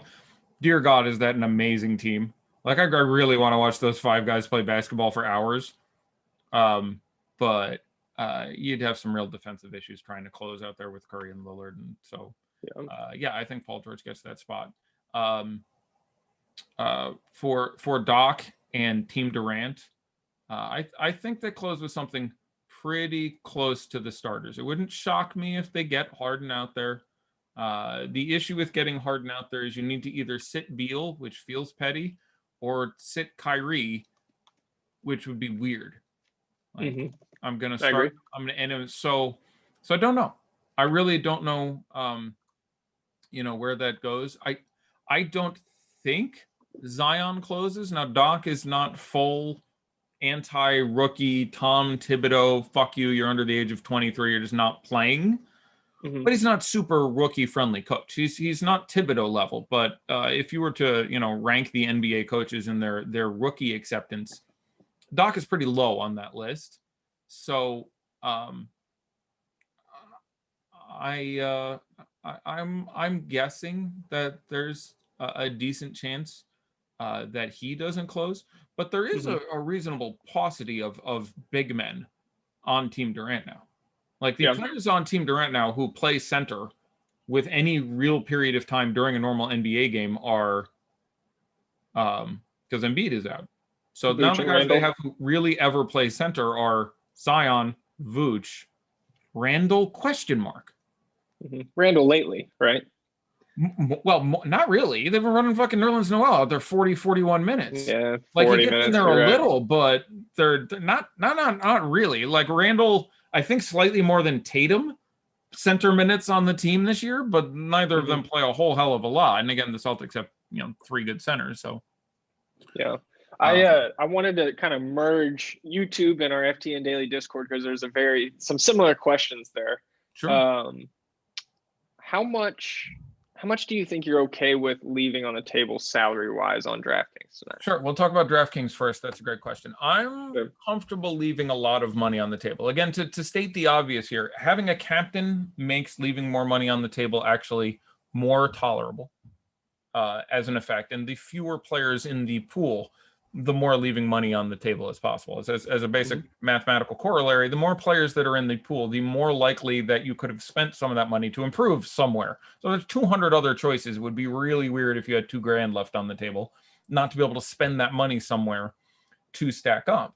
But for it to be right in this game, all you need is for the highest scoring player at captain plus the next 5 highest scoring players to not use all your salary. And that's incredibly likely when you have some ceiling options who are really cheap. In no particular order. I obviously like Chris Paul. He costs fuck all.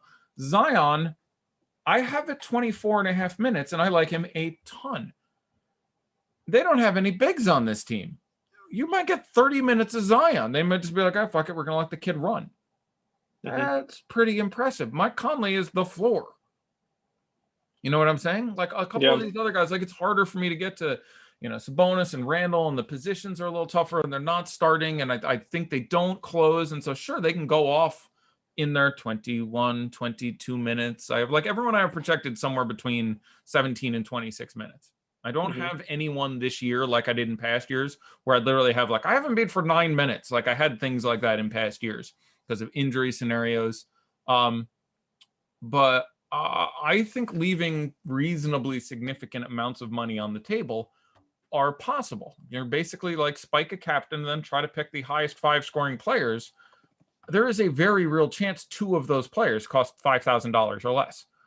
In which case you'd be leaving it. I will build a lineup off just flat here. So I'm going to say Giannis is the highest scoring player, which seems perfectly reasonable to me. Should get very real time. He's almost certainly going to close.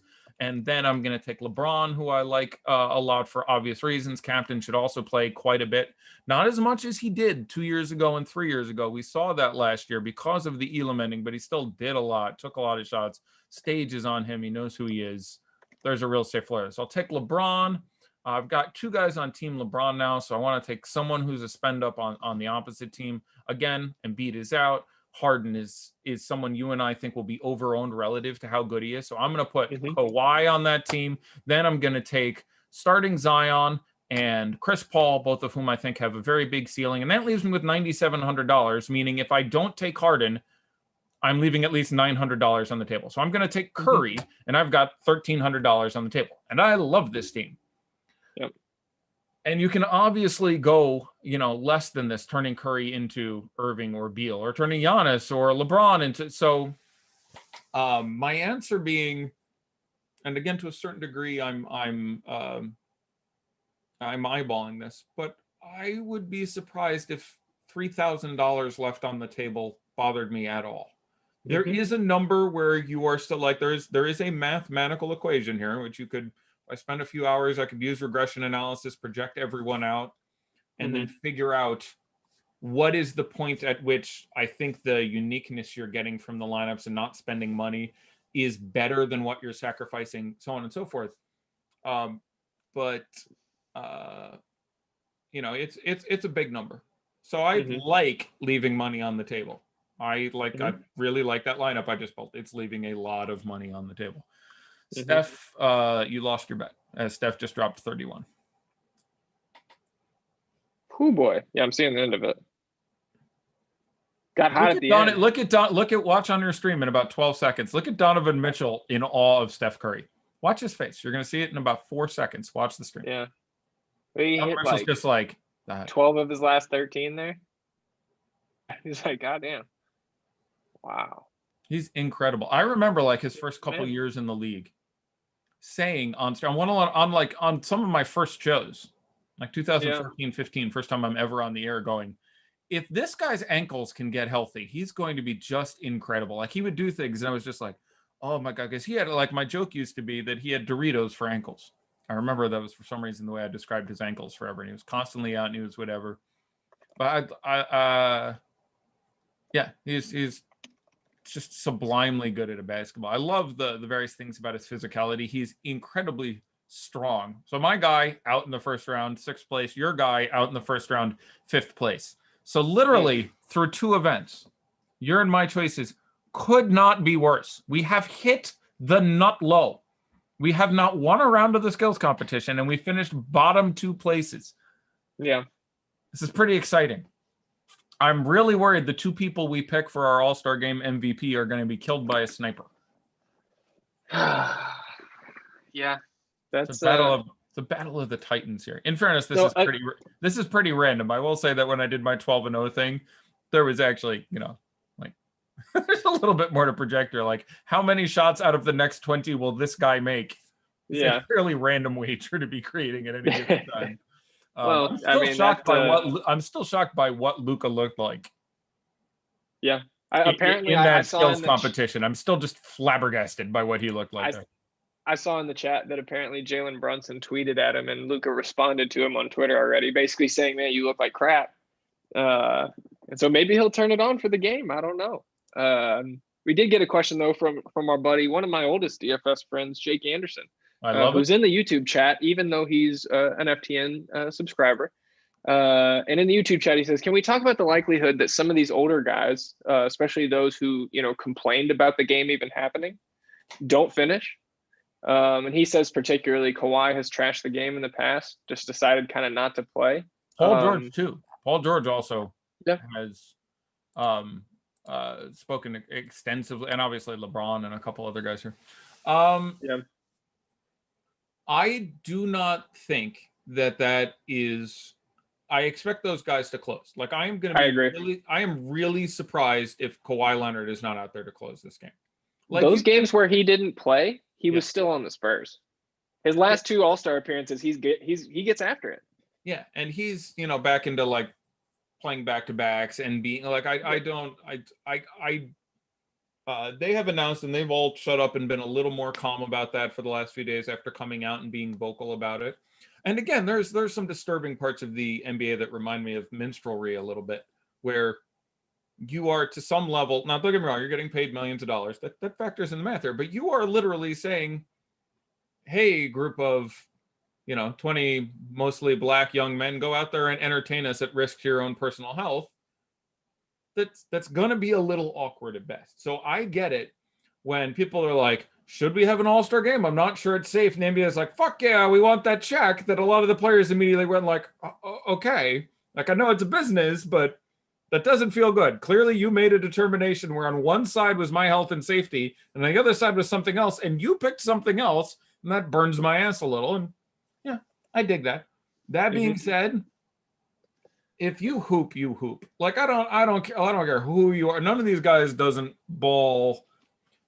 Like, did you see the look on Chris Paul's? You know the most important thing about Chris Paul? Chris Paul went out there and missed his 3-pointer to win his round in the skills competition. Missed a couple. You know what he did immediately after?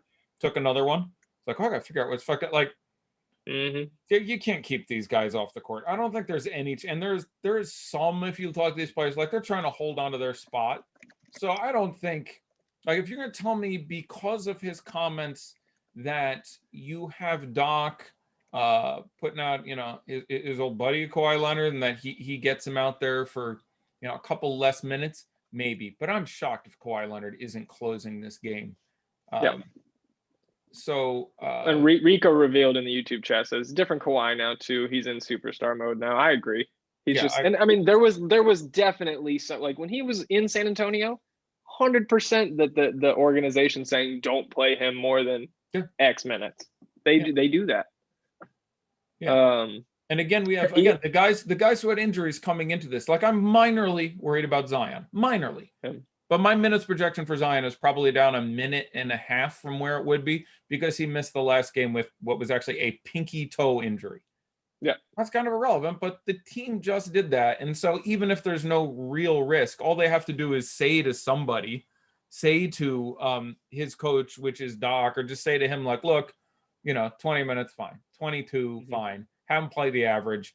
Don't have this guy. Like, and again, they're on 2, and even Zion, by the way, is not really a center by still. Like, Zion spends most of his time playing power forward, almost all his time playing power forward.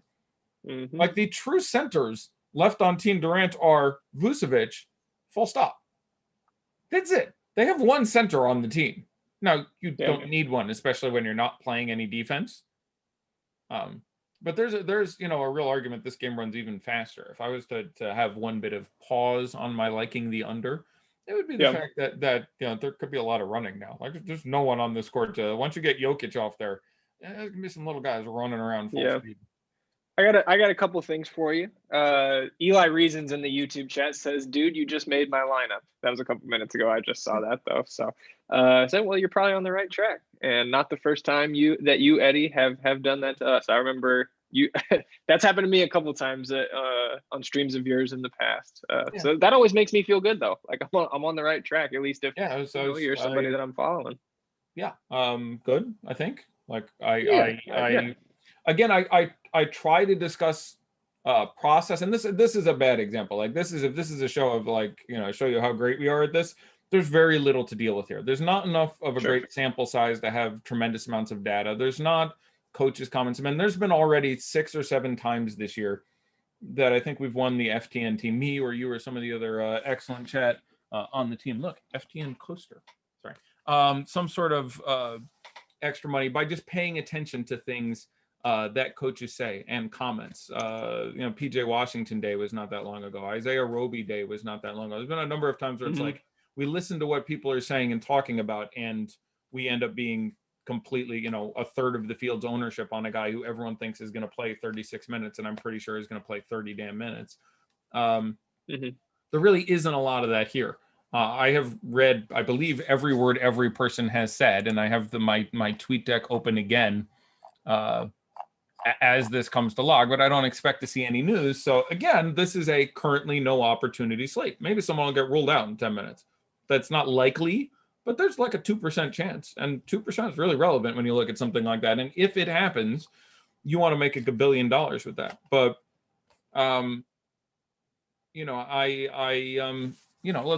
let's go player by player and share any additional shots. So I probably want to have more Vooch than other people. I think there is a chance Vooch, who is still a well above average defender, I don't expect him to be much owned at all, and he's the only true center on this team. Now, I think the most likely scenario is no one gives a fuck on either team that there's no true center out there. I don't think they care. You can play. Kawhi has spent time at center in the NBA. Zion obviously is going to start and play quite a bit of center. Randall has played center. Even if they make that some sort of priority, it doesn't necessarily have to be Vooch time, but there is some chance. Let me put it this way. Vooch correlates very well with Jokic. Because if Jokic is going the hell off, it is more likely they go, hey, we need someone who can get out there and defend him. So LeBron has won every one of the captain ones of these. LeBron was captain last year and won, captain the year before that and won, captain the year before that. I'm back. Sorry? Oh, I don't know. I was just gone for the last minute. My internet went out for a second, dropped out. I had no idea. I was talking the whole damn time. No, thankfully you're on the show with someone who loves the sound of their own voice. I was just rambling away the whole time. Welcome back.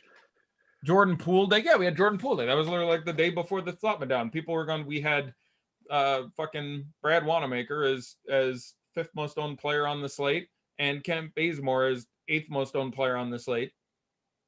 And at the start of the day, I had Bazemore at 9-9 and Wanamaker at a 10-8. And when that game launched, I had them at 8-6 and 7-7 in my rankings.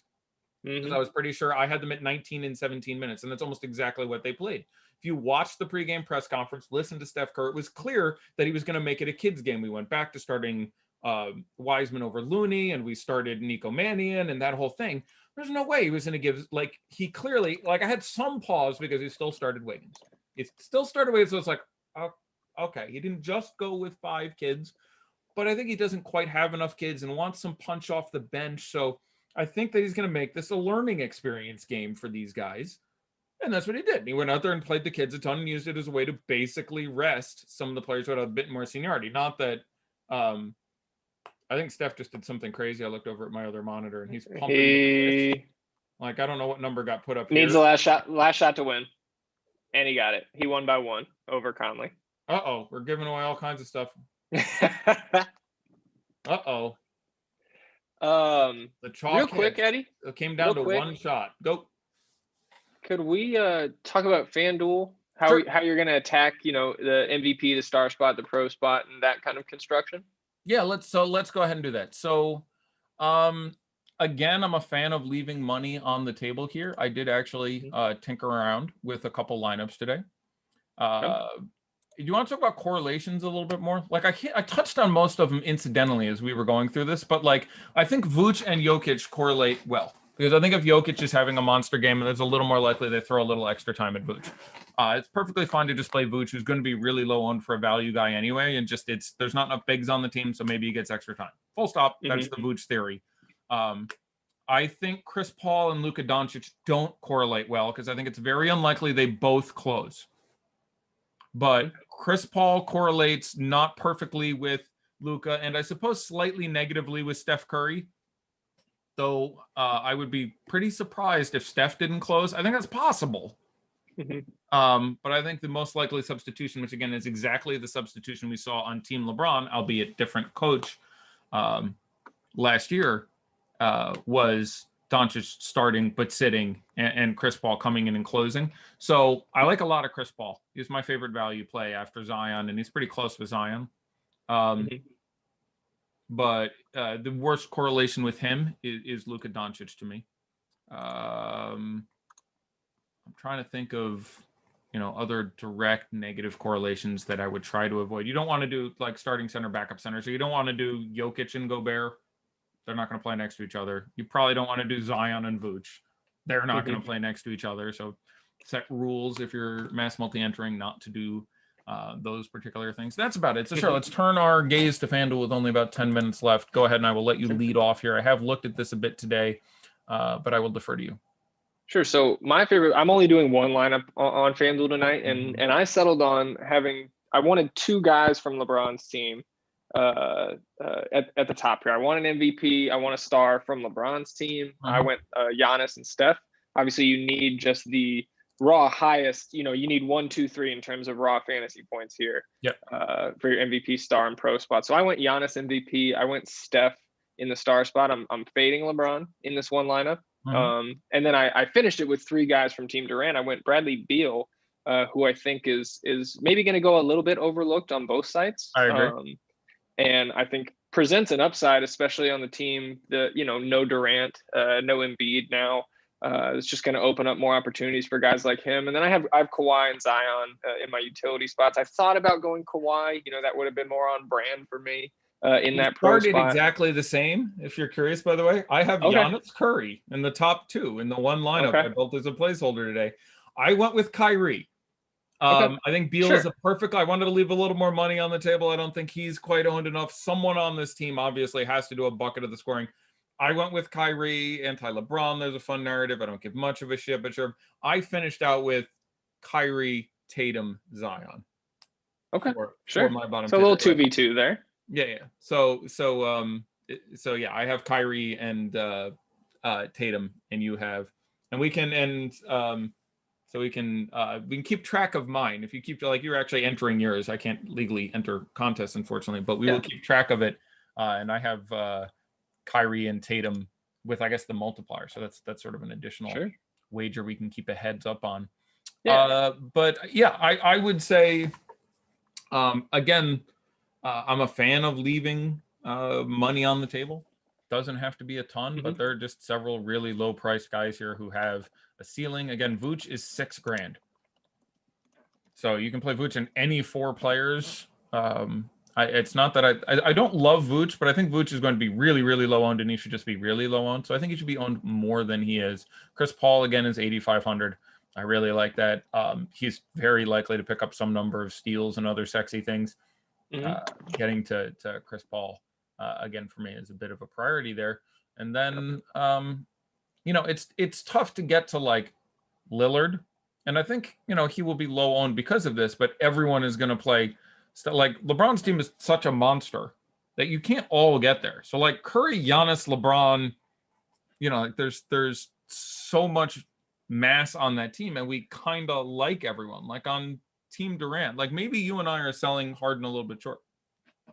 He's not been a great All-Star game contributor in the past. And again, there are very few free throws in the All-Star game, which is a significant part of his arsenal.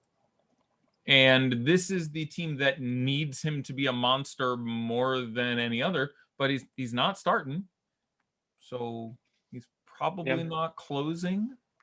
So it's going to be really interesting. But I'm in full notes mode here for the 4 minutes. So you watch the chat. Let me know other questions that you think are good. I got a 2v2 here that was asked. I'm not sure if N6A is the same guy in the YouTube chat here, but it's the same question. So it's two for one here if it isn't.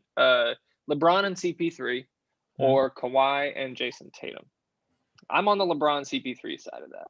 Well, my issue with that is, unless I've confused myself here, you're asking me for 2 guys on Team LeBron or 2 guys on Team Durant. So I'm much more important to me than my individual rank of those is the fact that I think I'm putting you on a 4-1 or like, all right, first of all, I don't know if it's FanDuel or DraftKings, which matters a little bit. Second of all, that's 2 guys from one team or 2 guys from the other team. So I'm skewing you somewhere with one of those. Maybe it's, you understand what I'm saying? So I would really, for me, it's more like I would never want to do more than 4-2. I would not want to do 5 guys and a guy on DraftKings. I don't think I would want to do 4 guys and a guy on FanDuel. And if I did, that guy would be in the MVP slot. And I don't think I'd ever want to do that. So more than anything else, I would say, I hope we're not skewing you past a 4-2. Now, if it is DraftKings, and other than that, you're split 2-2, then I will handle the question on its face because you're going 4-2 either way with 2 guys from Team A or Team B. And I would take LeBron and Chris Paul. Yeah, so he did give us some more information there. He has Giannis. It's DK. He has Giannis, Steph, Zion, and Beal. Okay, so he is split 2. He is split 2-2. Yeah. Okay, so it's gonna be a 4-2 there. Yeah, I would still take LeBron and Chris Paul there of those pairings. I think they're both just fine. But again, we're 3 minutes before lock. There's no edge here. You're paying 15% in rake. Yep. Those of us who are paying really close attention, and I think we should be under on Jokic. Play the game 1,000 times. I think that helps. I think you should be under on Doncic. You should be under on Harden. You should be over on Paul. That's not enough to make you, I think, look at all profitable. I can't wait for this daddy like, by the way. I cannot wait to look at this ownership. The whole slate, 100% of it. That is pretty exciting for me. So we will not be going off the air promptly at 8. We will be going into an extra special daddy like and discussing. You have a Kyrie captain lineup. I think that's fine. Yeah. And so an interesting question is like who is reasonable to have as captain or MVP? There's so many good cheap guys that I don't think it's a DraftKings slate where I want value captain. Like there are times I really like value captain, and it does open up some stuff. So if you Chris Paul at captain, you can get some really unique lineup structures. Or if you have Chris Paul or Zion at captain, you can then play anyone. But you can kind of play anyone anyway. Like I just don't feel like it's worth it. But on FanDuel especially, where it's just pick the top scoring guy, I'm wondering like where we like. I'm fine with LeBron. I'm fine with Giannis. I'm fine with Harden. I'm fine with Curry, Doncic, Beal, Jokic, Irving, Tatum. I'll put Lillard on there. I'll put Kawhi on there. I don't think I'm okay with MVP Zion. Maybe. Like you can make an argument for it, but so the question is like, where are the cheap guys you'd say I just don't want anyone under this point in MVP? Like I do not want MVP Vooch, Gobert, Sabonis, Randall, Mitchell. Don't think I want Chris Paul, but again, that's around the same line as like Zion. We're like, I can see that guy being the highest scoring player in this game, especially FanDuel scoring. But I'm fine with basically Kawhi and up. Yeah, that's where I'm at on FanDuel. Yeah, I think that's about the point at which it makes the most sense to me. Obviously, if you go with a different lineup, you are going to have an incredibly unique construction. Here's a question. Sure. We're down to like 30 seconds. You've got Levine in the lineup. Beal or Kyrie? I said Beal. I said Beal. I think you like Kyrie. I'll take Beal. I'm very close on that, but all else being equal, I will slightly prefer Beal in that context. But we are coming down to it, my friend. No breaking news, unfortunately. I was hoping we'd get to hop onto the YouTube and show off our news shots. Check the video tomorrow, though. We will discuss some of the sexy things we've done in the last couple of years. Oh, yeah.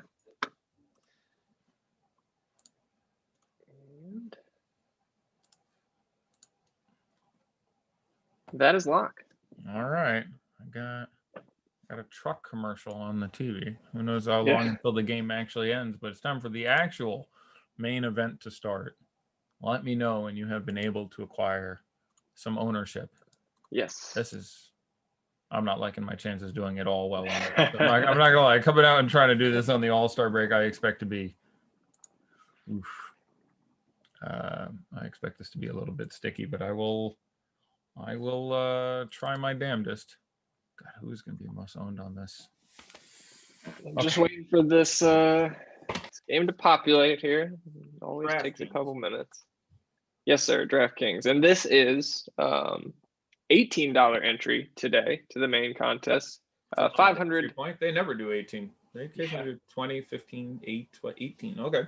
Yeah, $500,000 prize pool, 100K up top, 32,600 entries. And making sure there's ownership. Yeah, we've got ownership. Downloading it now. This is gonna be fun. Not your typical. This is to take me back to bubble finals and conference finals days last fall. Yeah. Where we were doing day after day of just showdown.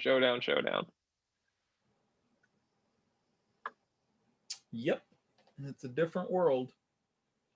I think your biggest edge here is I think Harden is going to be really significantly on for like not even starting. I don't think he starts. I don't think he closes. Clearly he's gotten upside, but I think Harden is going to be like top 5 owned. I honestly think like my stand on this slate would probably have been like no James Harden. Yeah, top 5 is giving the field a little bit too much credit, I think. Oh, do you have it? I have it. We are ready to go. Ready when you are. He's not top 1. Top 1 is going to be Giannis. I'm pretty sure. Giannis is number 1. Okay. I don't think anyone could be more owned than Giannis. I'm just to guess the percentage of my life. Okay, so showdown, the 600%. 22 players in the pool. Okay.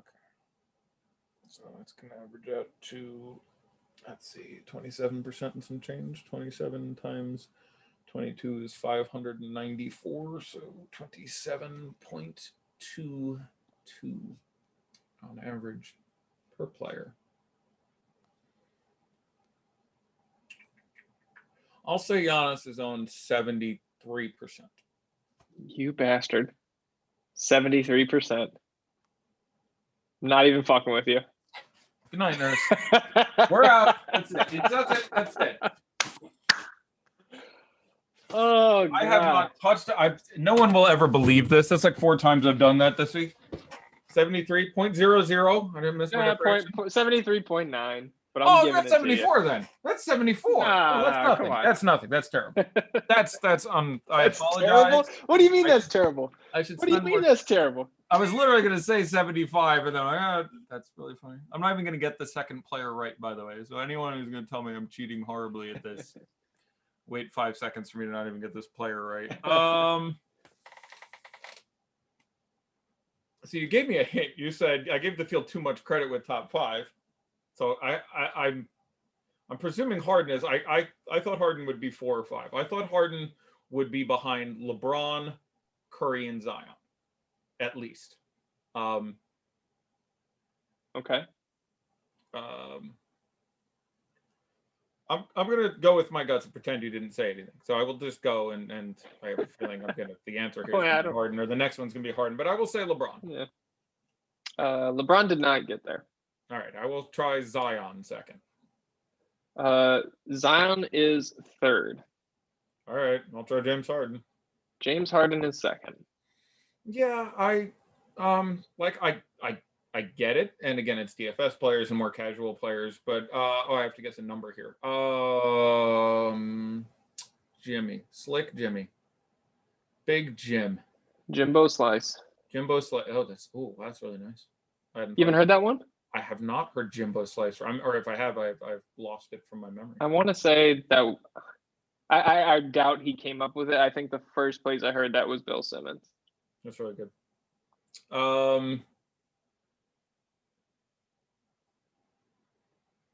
Okay, so we did Giannis. You said 73.9. Okay, so Hmm. I got 526.1 remaining. Let's try 57. He's 53. Yeah, I would run vastly less than that. Hmm. If he was like 25, I'd be like, oh, that's pretty low. Like, I think the point at which at this moment I would be uncomfortable with Harden ownership would be like 25. I'd be like, that's not much for James Harden, but he's not the Right. second best player in the pool. To me, doesn't project the high. Like, obviously, any of these guys can get there in an all-star environment. Hmm. I'll try LeBron. Oh LeBron no, you did said not get on Zion was the. third. You said Zion was third. Yeah. Zion. Yeah. Zion.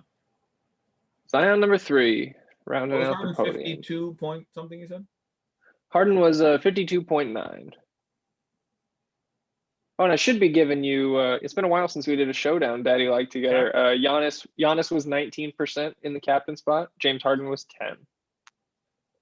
Okay, that's interesting. I'm curious what the number is here. So Zion, I honestly thought he was going to be like over 55%. So you said Harden was 52. I'll say 51 for Zion. Yep, 51 Zion. Okay, that's easy. Captain will be interesting. Again, he could not do a lot with the money, so I'll guess he's like 12. He's 10. So Harden is 10.1. Zion is 10.2 in the captain spot. Okay, LeBron. He did not get there. LeBron will round out your top 5. Okay.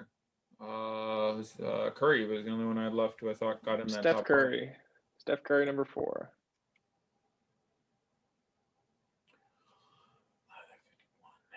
Again, I had all these guys up around here, so I'll say 48 for He's Steph. 45.5 for Steph. I'm really surprised LeBron is this low owned.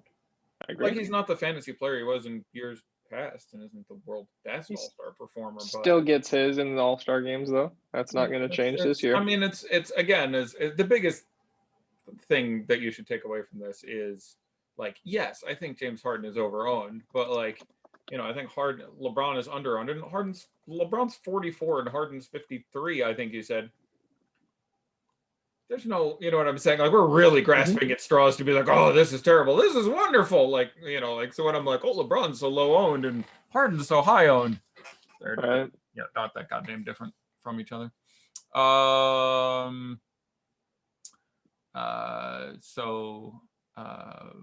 What was the ownership on LeBron who comes in next? I think you said Curry. LeBron is a 1 point behind him, 44.5. And your ownerships there is 8.2% captainship on Steph. And LeBron is, where's the lineup with Bron?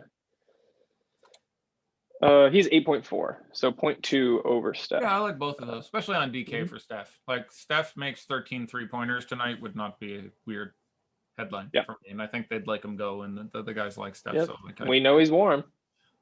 Yeah, guy can shoot a little. We will give up on this in a couple minutes because this is about to get really crazy. I'm really kind of more interested at the bottom. I think is really the plus. People should have played themselves. Yeah, we have. Played themselves. We'll go ahead and jump to that. That's one of our favorite parts here. Joel Embiid 0.83, Ben Simmons 0.44, Devin Booker 0.19. Those people played themselves, and we appreciate 1.46. If I heard that right, knock that off the rake. That is 1/10 of your rake. Here you go, right there back. You go. Yeah, thank you very much. I want to guess at the bottom here. The two ownerships that stand out to me as okay. I just want to try to guess from the bottom up. Yeah, sure. Go ahead. There are two that stand out to me in this bottom half as being places where I wish I even had more ownership on these guys. One is going to be Chris Paul. Yep. People just won't remember for last year. I don't know. I will guess Chris Paul is going to be like 20% owned, and I would have like 50 or something. Like a Chris Paul, especially at no salary and whatever, is going to be incredibly low owned. 15. 15? Yep. Yeah. So that's one, I'm sure. I'm not sure who the other guy is. That is one. I'm not sure who the other guy is, but Chris Paul is going to be low owned. I'll say the least owned actually active player is Domantas Sabonis. He is third least. I'll try Paul George then. He is next. Old man got in here in the last place spot. Really, Mike Conley got that low at minimum goddamn price. I swear to God, 2.6. there's some fun Mike Conley narrative there. Like there really isn't the upside, and I didn't love Mike Conley, but 14 years he makes his first All-Star game. They might let him show Yep. out a little bit. Yep, FanDuel, I don't I want to agree. get there. I don't think he's one of the top 5 scoring guys. DK, Yeah. where it's the floor, yeah, I can see that turning out for you. So Yeah, Conley, so- George, and Sabonis were the bottom, and Yeah. they're single digits, right? Even on a 1-game slate. 2.6 Conley, 3.8 PG, and 5.2 Sabonis. Really like 3.8 PG guys. I don't know what to tell you. Like if I could look Yeah. at this ownership now, I'd have 0 Harden, 75% LeBron, and like 20% Paul George. I got to show Doc a thing or two about a thing or two. Tyreek and the FT and this. Or he says you better intro Ben and Joel from their hotel rooms. That's oh yeah, that Chris Paul ownership is very nice.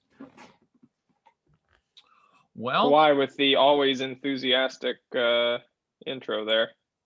Staring at the ceiling. He's on brand. How is CP3 so low owned? Because he's not starting and neither so this field is much different from normal fields. Again, the way to beat NBA DFS these days, there's 4 key skills. We've discussed a couple of them before. A third one is figuring out what all the algorithm junkies are going to do and how to take advantage of that. And the algorithm isn't going to spit him out in this case because salary isn't worth that much, and he's not a DFS fantasy darling because that hasn't done that for him the whole year, and he's not a casual fantasy darling, and most people didn't realize how, like I read content today that was like, yeah, the minutes were really weird last year, and that was it. There wasn't any context like, yeah, why they were weird. This is exactly how it worked and who played what quarter, and you can still go, you don't have to go far to find it. It's on ESPN. You can go to ESPN and say, show me last year's game, and it'll show you the sub in and sub out. You can see exactly what happened. But just people didn't get that Chris Paul played basically the entire 4th quarter last year on Team LeBron instead of Luka Doncic, who I bet is high 30s ownership. If I had to guess, somewhere in there. He's got some ownership. Again, I'd want to come in, kind of under on that. But yeah, definitely one of the things. Acquires 23%, 3% in captain. Love it. Yeah. Again, it's so, this is example of being just slightly better on handling the ownership. But 8.2% CP3 on FanDuel, 8.2% on FanDuel, by the way, where if you're looking at the guy to pick up your TJ McConnell double-digit steals tonight, and there are lots of steals in All-Star games. We didn't talk about this because this is widely reported, I'm guessing. I shouldn't have said this. You and I decreed James Harden, talked about a couple other guys because the All-Star game has basically no defense, which translates to no free throws and no blocks. Very, very few. Although we'll have more this year, and we had more last year because of the Elam ending. Because of the 4th quarter. But there is more steals. Guys are lackadaisical, and they showboat, and they try to do whatever behind their back and off the backboard, and you just get proportionately more steals than your average NBA game. So guys who are good at picking up steals, a la Chris Paul, are a little better here. Out here making you feel really good about your 20 max owner. Yeah, seeing that ownership, you might be advantaged right now. Yep. Like if you know what you're doing, I could have been wrong with my early statement. I honestly think $1 might be worth $1.03 for us right now. But again, your NBA just not being an idiot. Like if you walk in the door and your average, your $1 is worth 85 cents. They take 15 cents off the top and give it back to you. So if you're average, you're 85 cents. And there are people whose $1 is worth 68 cents, 74 cents. If you're doing any decent research yourself, watching any decent show in the industry, reading any decent information, you're getting up to 90, 92, 93. If you're actually diligent, you're getting up to 94, 95, 96, 97. I don't think without chaos and stuff to affect you, there is a single person in the universe who has a positive EV on a non-news breaking NBA slate. And you can support this, by the way, with data. You can look at some of the best players in the world and watch them win money at 4 consecutive sports and then give back $500,000 in NBA. There's a reason for that. You can't beat it with your algorithm. But yeah, I'm So if people screw enough stuff up, you might be good for $1, $1.03, $1.05. But the reason you do it is once in a while there is the Brad Wanamaker and Kent Bazemore are going to be collectively 40% owned and almost certainly trash, and then your dollar is worth $1.22 all of a sudden, and you bet more. That's how you win at NBA DFS. Everyone has, it wasn't as big, but Isaiah Roby night. Isaiah Roby is going to be 30% owned. I don't think he plays. I'll bet some more money. Like it's just, so that's how you do it. You're trying to break even most days, and then there's breaks, and you make $10 back for every dollar you put in. Only regret is being a little low on Giannis, 55 versus the field 70. Yeah, I mean, it's interesting. There's such a small sample size here, so there's a very reasonable comment to go. Giannis projects for as many minutes as anyone else. True. Giannis is the best fantasy producer in the NBA. Basically true. So he should be the chalkiest guy out there. I don't hate that logic, but I do think I'm not sure the environment favors him that much. Like, I don't know if he's the guy who ends up bringing up the ball. I don't know if, like, he can obviously do that and crash a lane, but I think he's going to get a lot of rebounds and then pass the ball to somebody who's going to run it up and score a lot. You can get a Giannis monster here, but I generally don't think Giannis...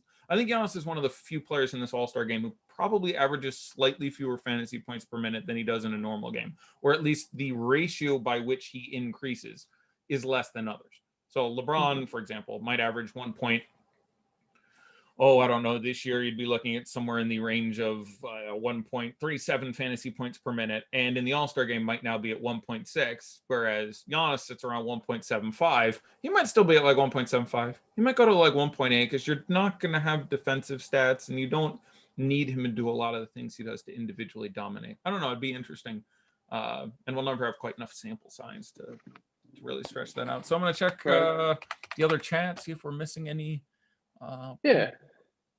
I did see, so anybody who's still tuned in, FTN's own Joe Metz, who we talked about earlier, at Joe Metz at JMetz 34 on Twitter. He's also doing a Top Shot giveaway here.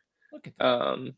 One-upping me with his own Chris Middleton with a lower serial, right? That's what we're going with. I think the lower number being better there. So yeah, that'll be the winner picked at halftime. So go follow Joe. Great guy, great Twitter follow, and an even better friend to us here at FTN. Yeah, good man and thorough. So do we want to make our real quick picks? Because again, I got Cassius, you got Obi Toppin. Someone asked a question 40 minutes ago, and again, this isn't actionable anymore. We started, but no concern about PG's comments on the All-Star game. For me, yes. If you ask me to project Paul George based on the fact he said what he said earlier today, which it's an unfortunate time in the world where our health and safety should be at the front of the helm. I should be at the front of the helm. That's not a saying, Paul, but we'll move on. I personally didn't agree with the game, but it is what it is. And yes, he's one of many players who've been critical of the game. I don't think that would increase my projection for him, but I think it would make me like him more because his ownership was going to fall off a cliff. See 4% ownership or whatever the fuck we had. So yes, it made me like Paul George more. It would have reduced my minute projection for him from, I'm pulling this out of my ass, 21.5 to 19.5 or something. But I still want him at 4% because there's obviously a ceiling there. And I think there's a real chance he could close, which is a lot of value there. Do we have all-star starters or minutes? Sorry for just seeing this now, ample, and obviously I won't go into that now. But yeah, we know who's been starting for weeks with the exception of the change out of Embiid for Zion tonight. Total going over 319. I have the under. You get no rankings, no soup for you. Who do we like at captain? We're going to skip that. I'm just checking to see if there's any questions I'm missing. I'm in my prime. Yeah, you look it. As you scan there, Eddie, I just wanted to touch on one more time. We are presented by Prize Picks tonight as our sponsor of live with Fast Eddie Fear, right? It's our all-star special tonight. And wrapping up here, Prize Picks will match your deposit, your first deposit, up to $100. You sign up today with the code FTN. And we talked about Prize Picks earlier in the show. If you got any questions about that, hit me in the FTN Discord. We have a Prize Picks channel in there. hit me on Twitter for any Prize Picks questions. And then for FTN, if you want to get in with us, the rest of the NBA season, the NBA season pass is $119.99. And if you use the code FTNASB, all one word, FTNASB, we'll give you 15% off. And that is from now until the end of the NBA Finals here at FTN. Nice. Well done. Really good. Again, I'm not breaking my streak of 4 consecutive companies being really shitty at shilling. I need to pick that up. That's all I'm here for, Eddie. That's not all you're here for. You're here to take over for me when I become too old and decrepit to continue. Beal or Irving with we did that, and Beal and Tan, we did that. I'm just making sure I didn't miss any pending questions. The chat enjoyed it when I got the ownership right on the nose there. That was exciting. Yeah. That was crazy. That was 5%, though. We should have walked off. I don't know how. Do we get better than that when you nailed, especially on a showdown? I missed it by 0.9. Yeah, that was right. I mean, I will say in fairness, I think I've done some really impressive things. That isn't that great. I think knowing Giannis is number one is fairly easy. Sure. I think most people who do our job would get the percentage, though. The percentage. I think if you've ever done a showdown or no showdown, you had it really couldn't be less than 60, right? Right. So I'm just saying it isn't a crazy thing. I think almost everyone in our industry would have been able to say Giannis in between 60 and 80. Right, but you're less than 1%. Yeah, but that's random. I considered saying all sorts of numbers, and then I'm just saying I will. I like to tweet. Trumpet my own horn, if you will. I don't see sure. I'm going full Paul George on using sayings that don't exist there. Use your math skills. Percentage a lineup wins the 100K, fading LeBron and Giannis. A lineup without LeBron or Giannis wins the 100K. Not as small as you would think. But certainly you would have Steph at captain more likely than not, I think is the most likely way that breaks down. But I would say the odds of that are mid-single digits, 3%, 7%, 6%, something like that. Very. I think it's really pretty likely one of those guys gets in there. Might be as high as 10%, but sure. It is a number. The Nets and Lakers play in the NBA Finals. Both teams are fully healthy and make 0 changes. How many minutes does Blake Griffin play in Game 1, and how many does he play in Game 7? That's a great formatted question there. Mm-hmm. He should play 0 and 0. Mm-hmm. If everyone is fully healthy, and keep in mind, they don't want to be. Oh dear God! Don't get Fergie off my. That was set the country back years. How many do I think he will play? But I do not think he should play. I think he would be worse off than both DeAndre Jordan or Jeff Green in that system. He would I'd have to sit there and think about Claxton for a bit. I don't like to call a guy washed. And again, I try to give Blake Griffin a lot of credit for renovating his game and making his 3-point shot better, and his distribution got better over the last couple of years. And I think he has a chance to be I honestly, if both teams played it perfectly, I don't think Montrezl Harrell or Blake Griffin should step on the court in that series. The Montrezl Harrell one is a much more interesting question for me because they've got his again, I've been incredibly critical of that signing, and I am very different from other basketball people I respect, including other basketball touts who sit there and talk about during the preseason into the bubble. There was a huge debate where people were talking about whether or not they would rather have Serge Ibaka or Montrezl Harrell. And people who I really respected were talking about how much better Montrezl Harrell was. And to me, that was at least naive. Mm-hmm. One of the weird things about the NBA is in a vacuum, offense is more important than defense. Mm-hmm. Okay. Trae Young is the worst defender in the NBA, quite possibly, or he's at least on the fucking list. Right. And he's one of the best 50 players in the NBA. Mm-hmm. So it's weird how you can have players who can make up for that in other ways, and how it's really relevant so the biggest reason the Montrezl Harrell signing is dog shit is because that team should start Anthony Davis at center in the playoffs almost every single series. They're by far better by every measurable statistic when Anthony Davis is playing center. They're more versatile. They're better on offense. They're better on defense. And behind him, you have Markieff and Marc Gasol. You just don't need Montrezl Harrell. You could use $20 million fucking dollars a year to get some help. You don't have it because you have Montrezl Harrell. So it's like, oh, geez. Like at least Blake Griffin probably cost $1.50. So like I'm much less critical of Blake Griffin being. I don't get it, and I'm worried they'll lose games they shouldn't lose because they try to make Blake Griffin work. But my answer to your question is that I think Blake Griffin would play 14 minutes in game 1 and 0 minutes in game 7. So I'll go with that. But basketball is very weird in that way. So like I got why people I respect would be like, oh, Montrez is so much better. Montrez is a bucket and a spark plug and does all kinds of stuff and reigning the 6th man of the year. There's all kinds of great stuff about Montrez.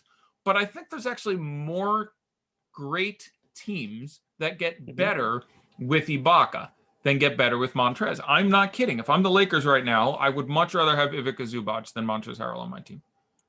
I don't need what Montrez brings. What does Montrez do for me that, Markieff doesn't do?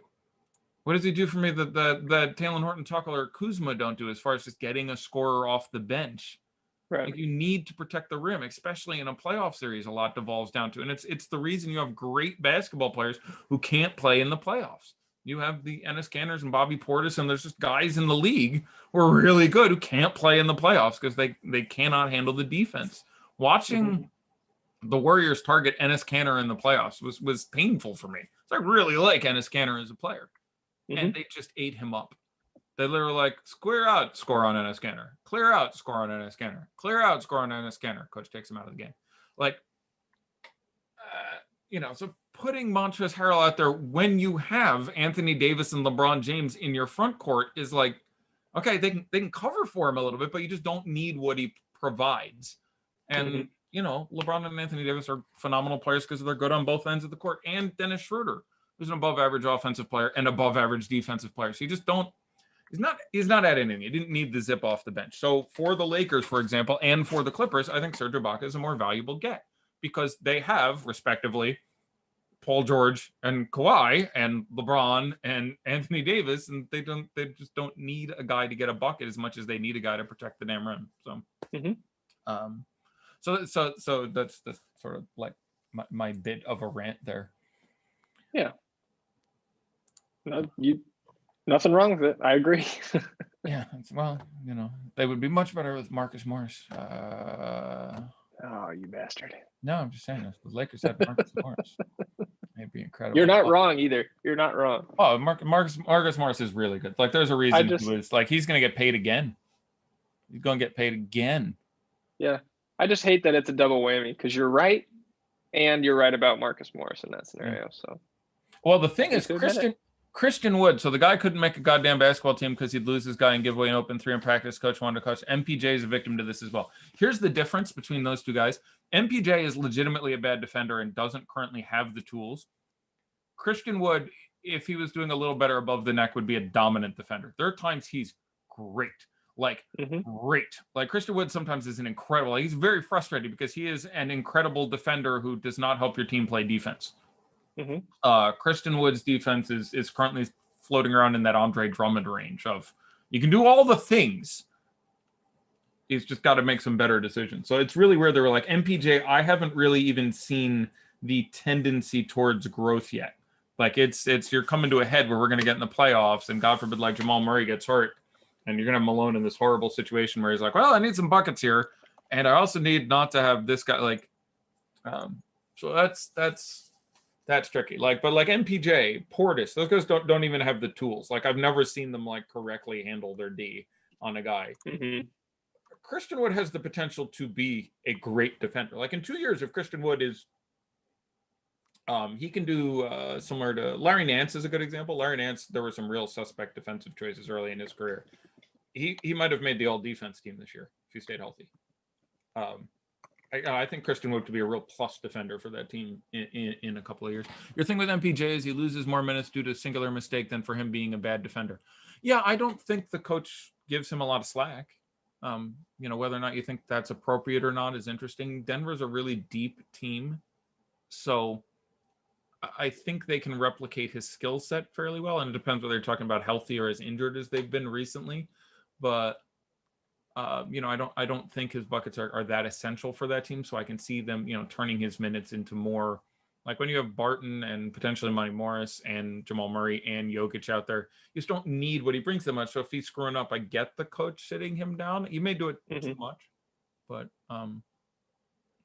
that's really interesting. Like if he lost minutes because he was getting run, that's fine, but it rarely happens. Got into a conversation with Adam Scherer about it on Twitter. And they played the Clips in the playoffs. Yeah, that's fine. I got a Mark Stein stat for you that he just tweeted before we go. We are tied now, the All-Star record, with 6 lefties in this game in the 70-year history of the All-Star game. I've got 5. Harden. Who are the 6 lefties in this game? Let me see if he listed or somebody listed underneath, because I cannot name all 6 off the top of my head. I have 5. Here we go. Who do you got? Who do you got? There's okay. Oh, here you go. There's 5 playing. There's 6 on the roster. So that okay. Yep. All right, read them out. Yeah. So Ben Simmons sidelined. Yeah. The Simmons, 5 that will play tonight: Simmons, Zion, Mike Conley, yep, Julius Randle, Domantas Sabonis, and James Harden. Yep. But still some cool trivia there. That's a good one. I hadn't thought of that one. I enjoy a good trivia. That would have been good. We should do another trivia night soon. Oh yeah. Bar from another bonus of FTN. The occasional trivia night, usually complete with some Eddie karaoke and movie quotes and songs. And... Queen to be a vision of perfection to be used at your discretion. Sorry. That movie really disappointed me. The sequel really disappointed me. It hurt me. There's a hilarious parts. Dikembe Mutombo is in it. I don't know if you heard that. There's a Dikembe Mutombo cameo in Coming to America, the sequel. That was very enjoyable for me. I think I saw that. Somebody was commenting about that on Twitter. It might have been you. Yeah, you were talking about that the other day. I live tweeted a few things while watching that film because again, Coming to America is one of my I think I can actually read that film beginning to end. I know that. One-man table read there. Yeah, I think I could one-man table read that bitch. And the barbershop scenes were still great. Just great. But yeah, it was there was plenty of corny and half stealing the plot of The Lion King, plus why can't the girls be queen, and like it's pretty obvious where it was going, and then yeah, barbershop was great. All right, well, I'm gonna take off, Eddie. I've got some buddies just walked in. I love it. I love it. To watch the game. That was a pretty short show for us. That was only 2.5 hours. That was a quick one. But we're pushing that. I know. I heard you a couple weeks ago say your average dipped below 2 hours, which is we don't like to see that. I don't know if we count this. Yeah, another and again, it's because like the big goal over at FTN is making the subs money, and unfortunately, like you usually want to make it to at least the 8 o'clock slate. Like it's just something to be done. So next year I'll be lazy again, but we'll keep grinding it out this year. So special thanks to Rob making his way back on to the FTN headquarters from his trip down south where he was playing poker with Chris Moneymaker and some other biggity wigs and advancing one of his many careers. Thanks for him setting up the special on the YouTube here. Thanks. It was great to see some of you who I hadn't seen personally in a couple of years show up to say hello. Thanks, of course, to you, Zach, for joining me here. Again, they said you could have a day off. You said, hell no, I want to do some content. So that was pretty great. So that is it. We are on a 72-hour break, basically. We will be back Wednesday night for the Sexy 2 Gamer, which I think they're throwing $1 million at on DraftKings. So we will analyze the piss out of those 2 games. And until I see you again, enjoy the game, and we will talk to you soon. You as well. And now we have to wonder, how do we get off air? Because like I don't know. Rob. Yeah, are we just good? Rob, I think it's like 30 hours. Let's drop out. Do you want to? Like We the might as stands well. keep going. There's like 20,000 people. All right, Definitely Eddie. enjoying. All right, I'm I'll gonna go watch this game. God bless everybody. see Take care. you, man.